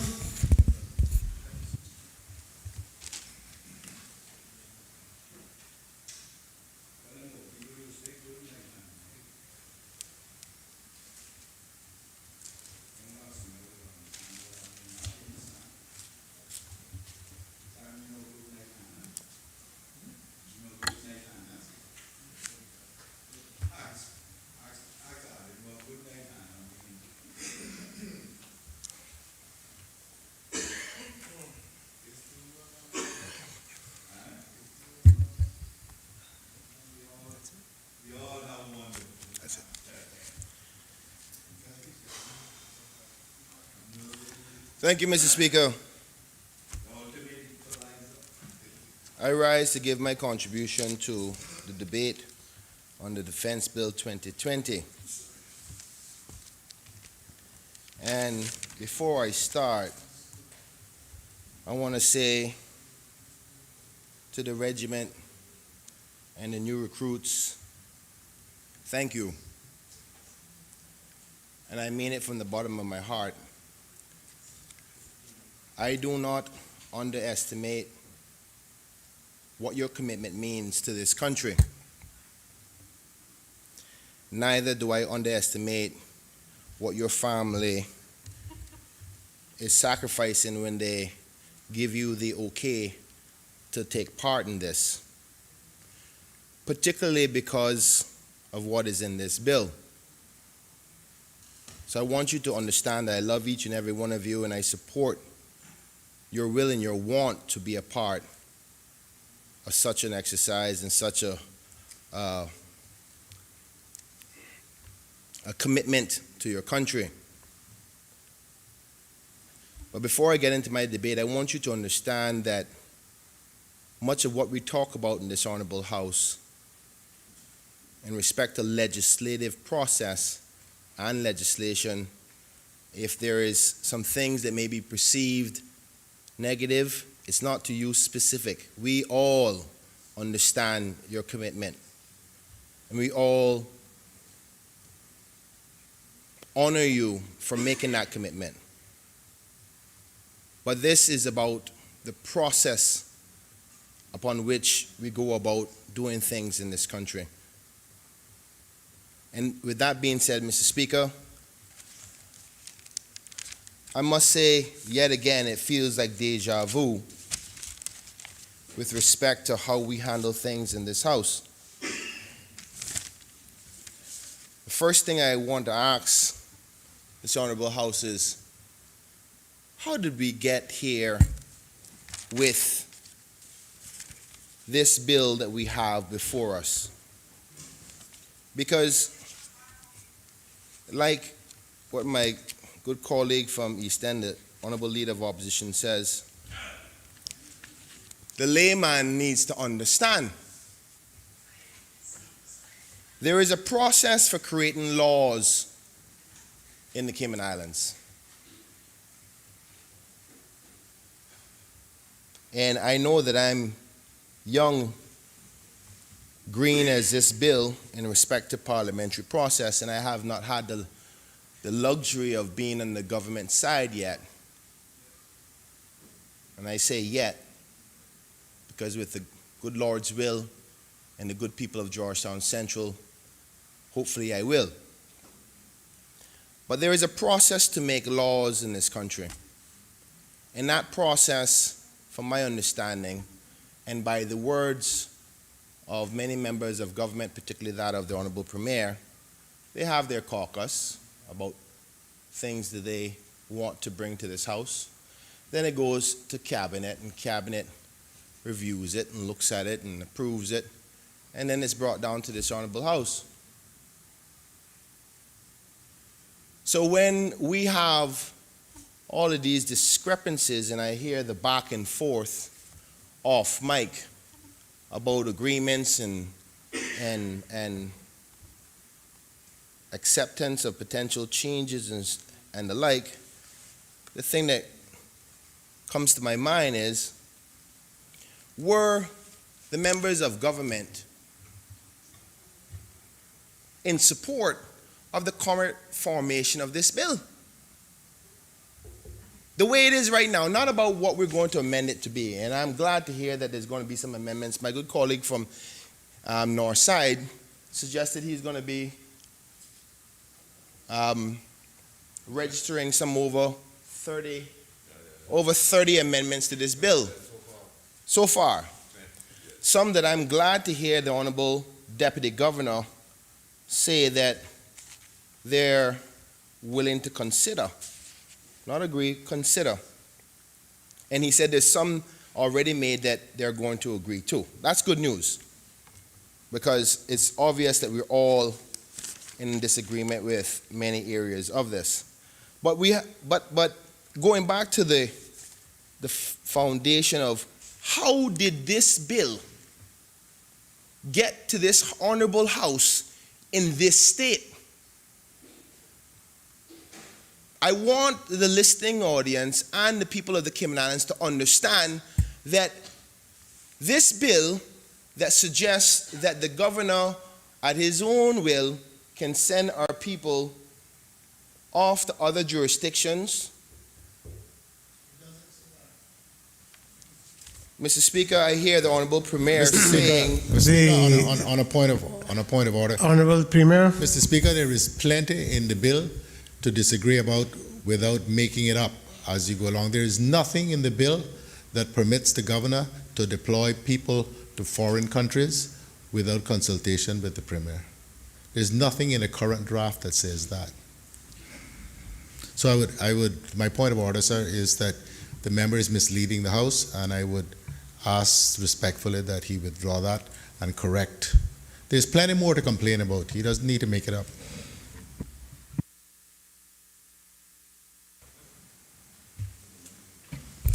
Member for Georgetown Central.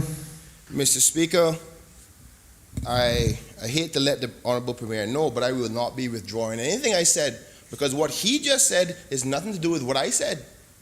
I said that the governor can send our people off to foreign jurisdictions. Now, unless overseas territories are not foreign jurisdictions, then I don't know what the Premier is speaking about. So I'm not clarifying nothing. I'm not taking anything back. Now, unless he wants to say that that's not in section 28.4, 28.3 of this bill, then he can get up and clarify that.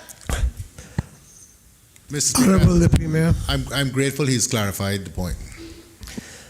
Matters clarified. Please move on. Mr. Speaker, I will not clarify anything, because he's not going to put But words that's in my Honorable mouth. Member for Georgetown Central. That's what you have done. You have clarified it. So move on. He's satisfied.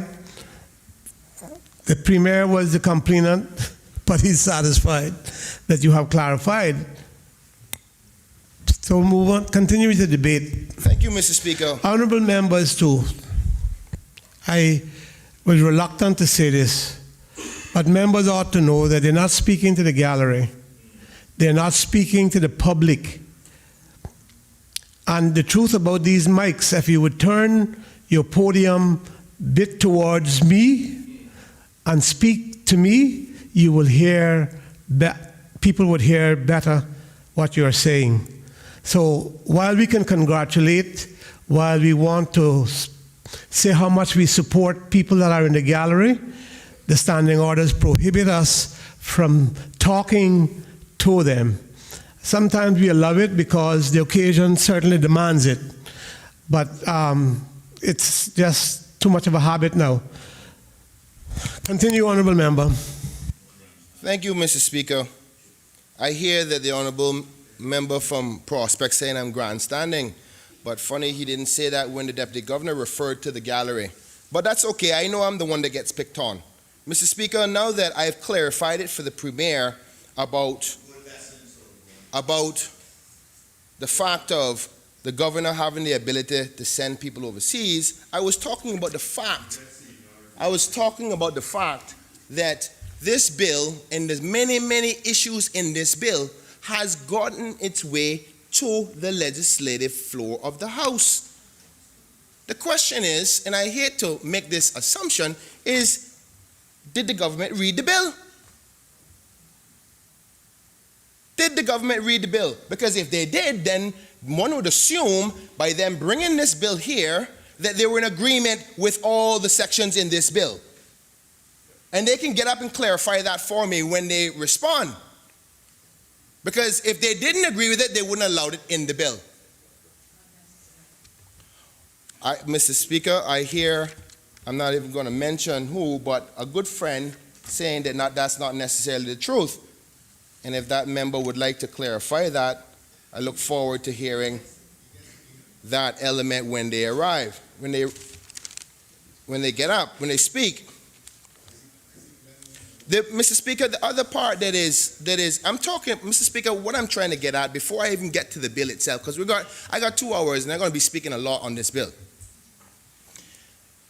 The reality is there's some things that draw concern for me that in the publishing of the bill, it says the sponsoring ministry / portfolio is the governor's office. Why is the Premier the one that brought the bill or speaking on the bill rather than the Deputy Governor? That's the question I would like to ask. Because Mr. Speaker, if the member is serious about wanting to know the answer, I will provide it. If not, I'll keep quiet. Honourable Premier, I will give way to the Premier to answer the question. Mr. Speaker, there is no mystery. If I could refer the member from Georgetown Central to Section 55 of the Constitution, he will see that responsibility for defense is the exclusive province of the governor. The governor does not sit in the House. The Deputy Governor does, but he has no vote. In the end, this is a responsibility of the Cabinet to decide whether we wanted to bring a bill or not, whether we wanted a regiment or not. Otherwise, if the UK or the government or the governor wanted to create a regiment here, they would have had to have acted under that express section. So, Mr. Speaker, there is no mystery. Mr. Speaker, if the member for Georgetown Central does have the opportunity to be here long enough in this House, he will understand that often when you're in government, you've got to let things play out. The democratic process is what we are going through here.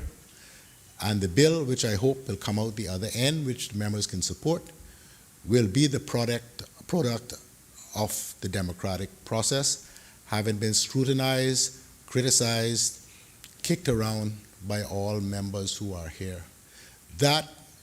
This is democracy at its finest.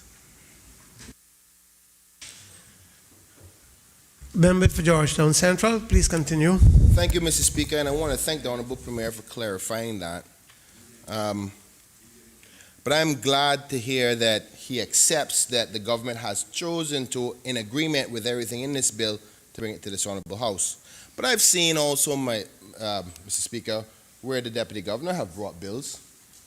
So, but I think that's besides the point. That's a minor issue in the bigger picture.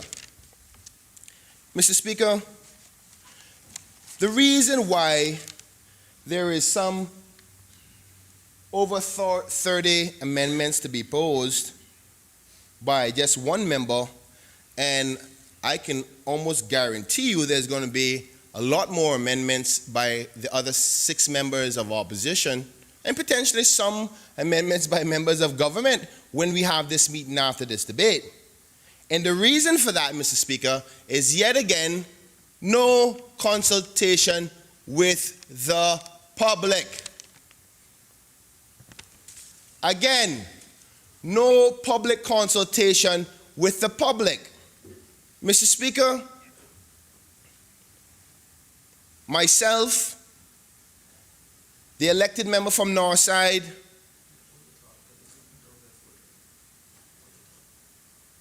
the member for the deputy opposition leader, the leader of opposition, have all been on public forums talking about this bill.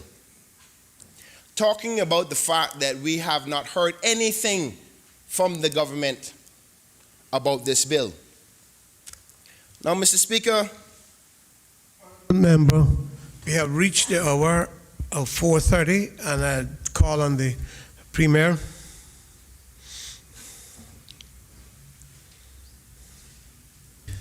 Thank you, Mr. Speaker. Mr. Speaker, before I move the suspension of Standing Order 10-2,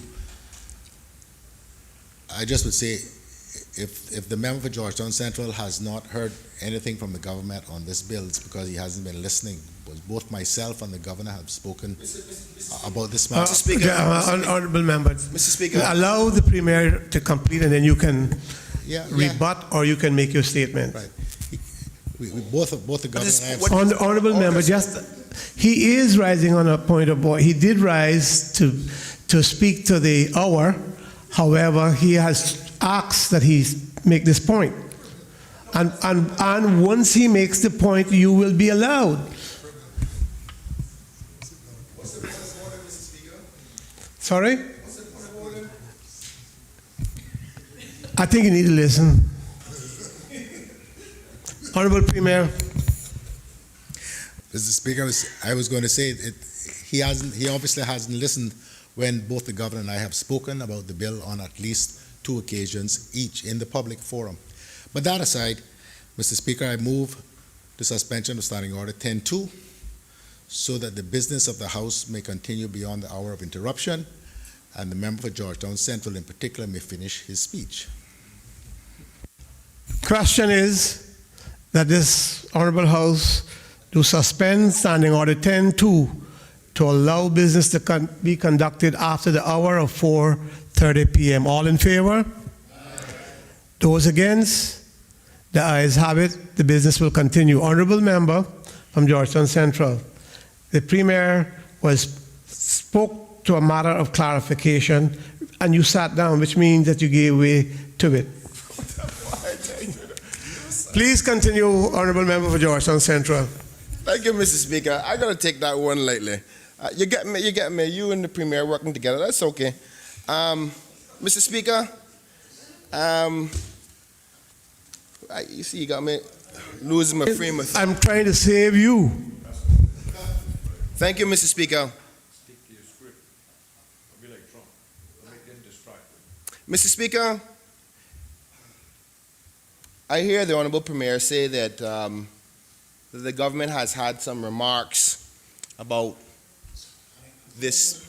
Mr. Speaker, I am being interrupted by the Premier yet again, Mr. Speaker. Give me a standing order. What section is the interruption? Mr. Speaker, I see that the Premier is afraid of my debate, why he keeps on interrupting me. Yeah, but that's why you didn't pay attention to social media and saw all the rest of them watching by your Facebook. But it will come. Mr. Speaker, the Premier is trying to distract me from my point. And you're allowing it, but I will try my best to focus. Honorable member, I think you would need to be, you need, and you're sharp enough to do it. Just don't, you have the floor. And if the Premier gets to the point, or any member gets to the point where we can't hear, then we will stop. However, there is an amount of banter across that is allowed. And that has been happening, including yourself.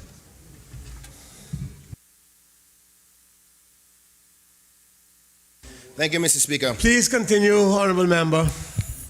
I was talking about the fact, Mr. Speaker, I was speaking about the fact of lack of public consultation. And the Premier spoke about the fact that there were in public announcements by himself and the governor. Now, Mr. Speaker, if that's the government's process of consulting the people, then I think that's exactly why many people are not happy with this administration. Mr. Speaker, I am happy that at the very least,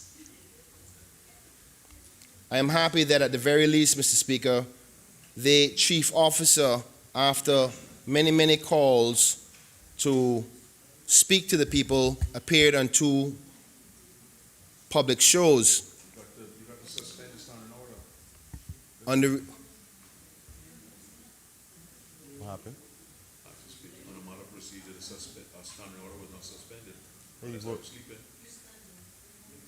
Mr. Speaker, there seems to be a dispute whether or not the standing orders were suspended for the 4:30 interruption. Yeah, you voted on it. Yeah. Honorable member, I called on the Premier to suspend. There was a banter between you and him, and when he completed what he was trying to, the point he was trying to make, I did ask for the standing orders, the relevant standing order, to be suspended, and I did ask for the ayes and the noes, and certainly nobody said no, and so the standing order was suspended. Please continue. Thank you, Mr. Speaker. Mr. Speaker, I was just saying where the Deputy Chief Officer, Mr. Wesley Howell, appeared on 2 local radio shows, that being Radio Cayman and Rooster 101. And I was happy at the very least to have some representative of the civil service to respond to some questions. Now, Mr. Speaker, unfortunately, the civil service member could not answer to many of the questions as to why certain parts of the bill, certain language in the bill was in the bill. Because rightfully so, Mr. Speaker, civil service do not create policy, and neither do they decide what comes to this honorable House. Now, Mr. Speaker, the government or the Premier may allude to the fact of public statements on the press briefings, and the Deputy Chief Officer coming on the radio may suffice to public consultation, but in my opinion, Mr. Speaker, that's not enough. And the reason being, Mr. Speaker, is because in creating a bill, the bill goes through a process of the cabinet and its government deciding exactly what they want by way of being elected on behalf of the people to bring to this honorable House. They take that idea, usually considered to be a policy, and they say, listen, this is something that we want. They send it off to the drafters. The drafters then say, okay, we're going to take your conceptual idea of policy and put it in legalese terms. And that's what is in this bill.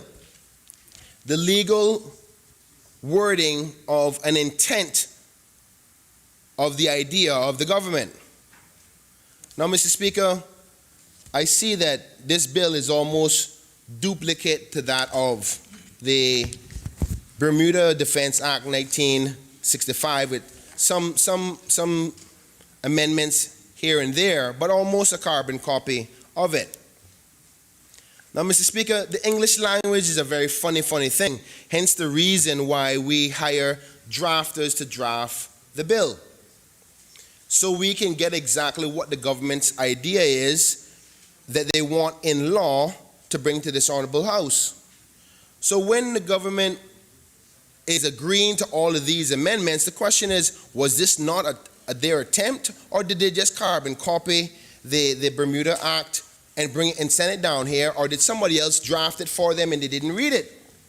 Because something is happening here why we're in such an agreement to all of these things that needs to be changed. But Mr. Speaker, a lot of that could have been avoided if they just spoke to the people and asked them how they felt about the bill.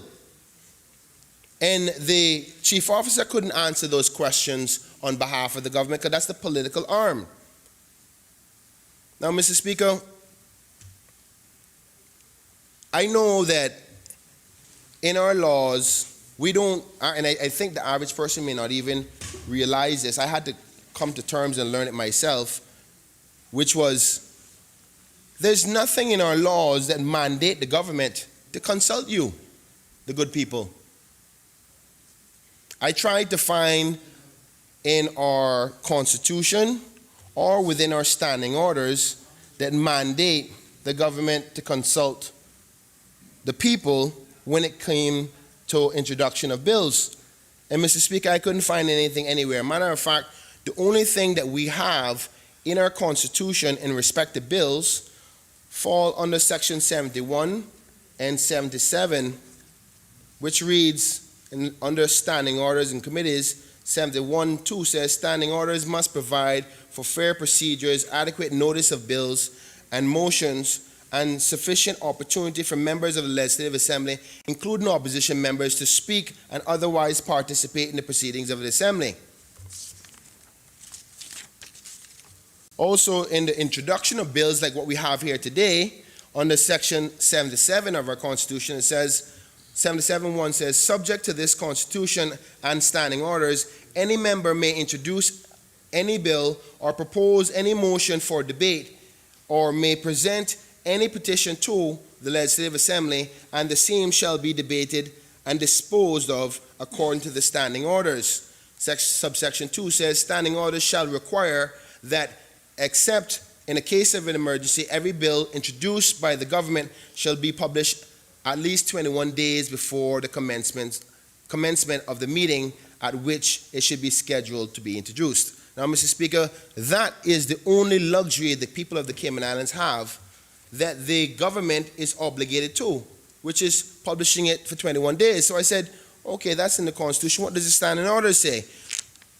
In respect to the standing orders of this Honorable House, in Section 46(1), it says, if a bill complies with the requirements of Standing Orders 45, examination of bills, the clerk shall cause the text thereof an explanatory memorandum to be gazetted as soon as possible, but in any case, at least 21 days before the commencement of a meeting. Now, Mr. Speaker, again, nothing that covers the mandatoriness of the government to consult with the people. So for the public, the reason why this government doesn't talk to, the reason why this government does not, or any government for that fact, don't consult with you is because they don't have to.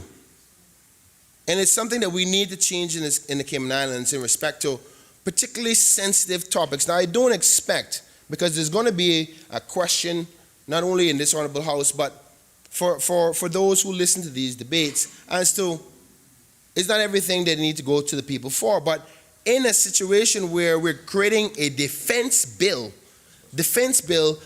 creating a regiment, a group of people who can, under law, could potentially be carrying arms in our lands and then be ordered by someone that is not one of our own. That's a very serious thing, Mr. Speaker. And that's something, in my humble opinion, is deserving of input by the public. Now, Mr. Speaker,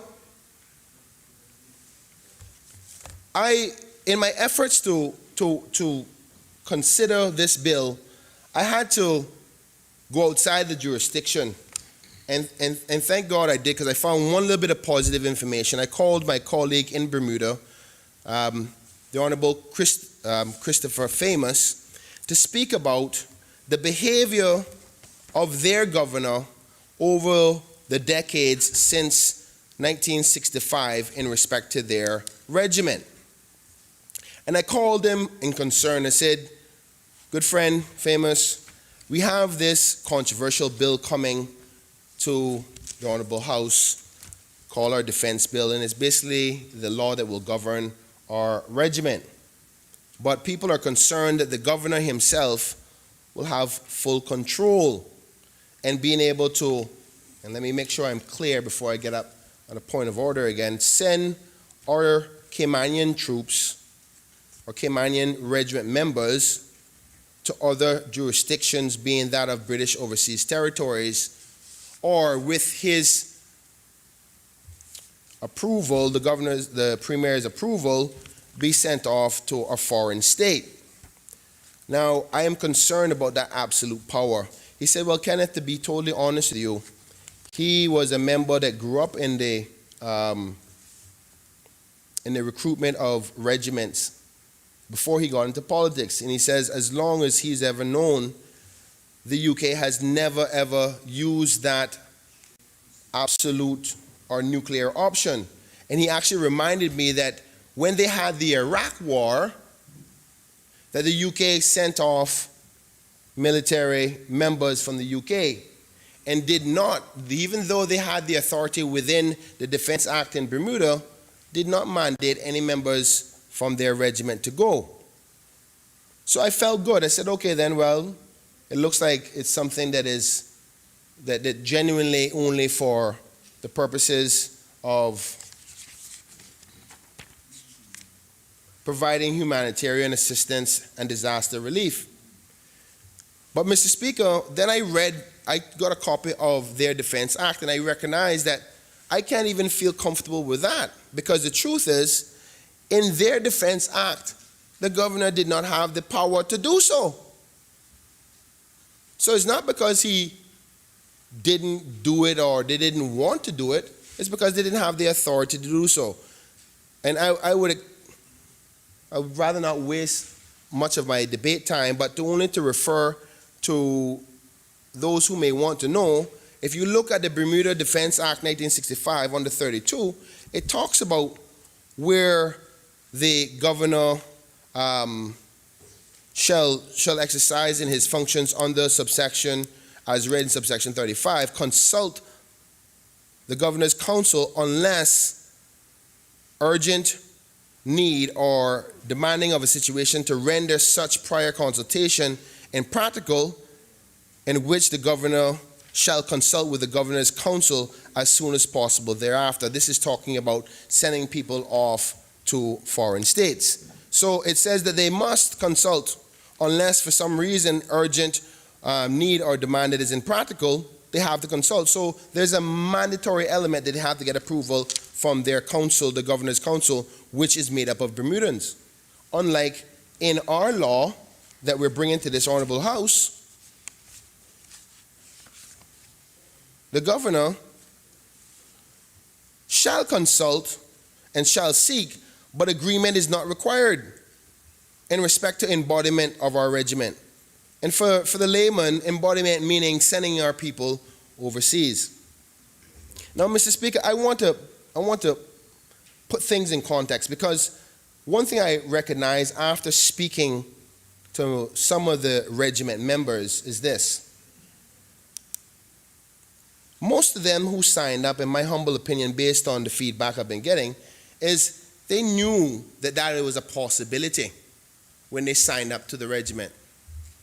They knew that there was a possibility of being in harm's way, because the terminology of regiment known across the world is one that has a military concept connected to it.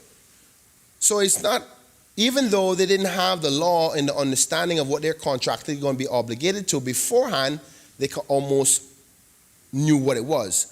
But Mr. Speaker, this brings me to my next point, is that we have had a recruitment of a number of reservists for this regiment before we actually had the law released for discussion or before the law is even debated. So my question, I asked a few of the regiment members as I was trying to find information out about this over the last couple of weeks, is what exactly did that first class of recruits sign up to? Because, Mr. Speaker, in all the discussions publicly by the government, particularly that of the Premier and the Governor themselves, the selling point was providing humanitarian assistance and disaster relief. Matter of fact, the Governor went as far as to say, when a member of the media was asking the question, they said, well, isn't there a military arm? And the Governor said in response, it's not a military, and they're not soldiers.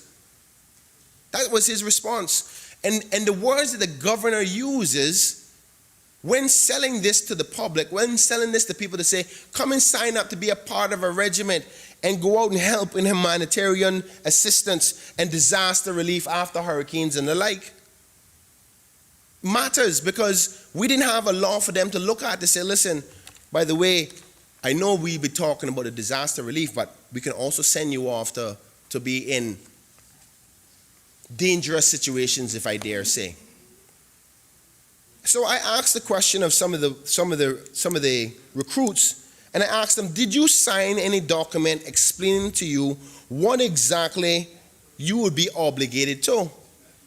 And none of them yet today have been able to say to me that they have signed on a dotted line of saying, listen, the Governor will be able to do X, Y, and Z, and this is what you're signing up to. So what exactly did they sign up to, and whether they had a choice? Now, I'm not suggesting that that recruiting class didn't want to go off or not prepared to go off in difficult situations. I don't know. That's a personal choice for each one of those persons. But how do we manage this? Because the fact is that we brought the law after we've already enlisted them. So what exactly, how do they know what they were enlisted for?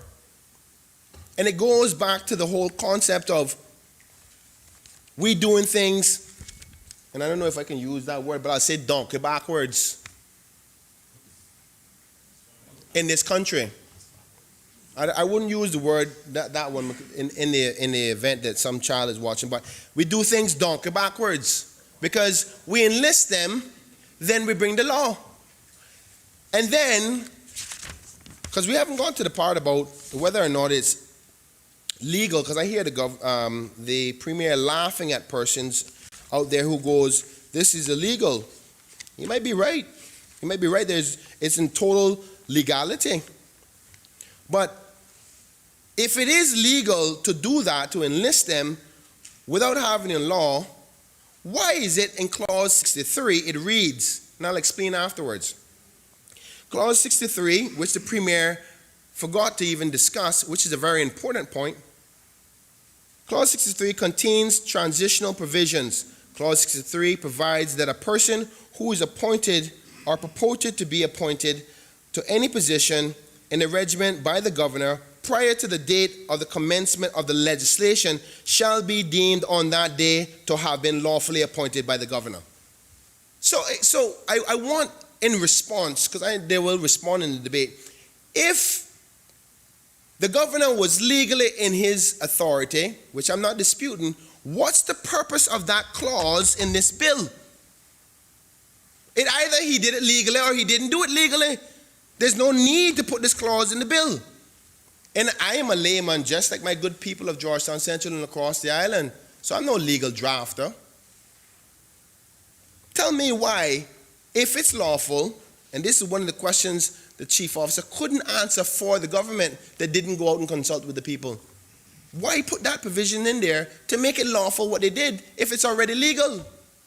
And if it's already legal what the Governor did by appointing them, why do we need the law? Something ain't adding up.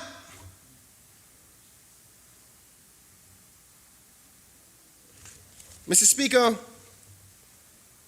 this retroactive legislation concept that we continue to use in this country is concerning. In other jurisdictions, it's not even allowed to happen because of the dangers that it can create. And I'll go as far as to say that, some silly politician can do something illegal and then come back a year later, make it legal by law, and make it retroactive so they don't get in any trouble before anybody finds out. That's what could happen. And we had a very serious debate in the last sitting, and all the discussions were about rule of law, rule of law, rule of law. Where is the rule of law with that? Is that, we're expected to say, well, your elected members, make sure you're setting an example. What kind of example is that by you bringing the law after you've done the act? And the deputy governor in his debate talked about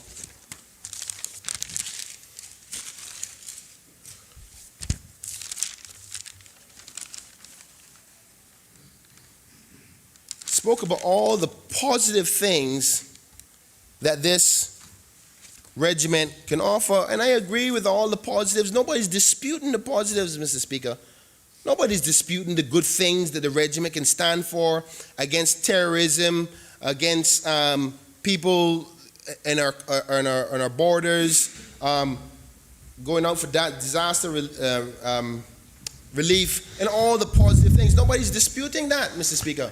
Honorable member, if this is a convenient time, sounds like to me, I will take the evening break and we will suspend proceedings until 5:45.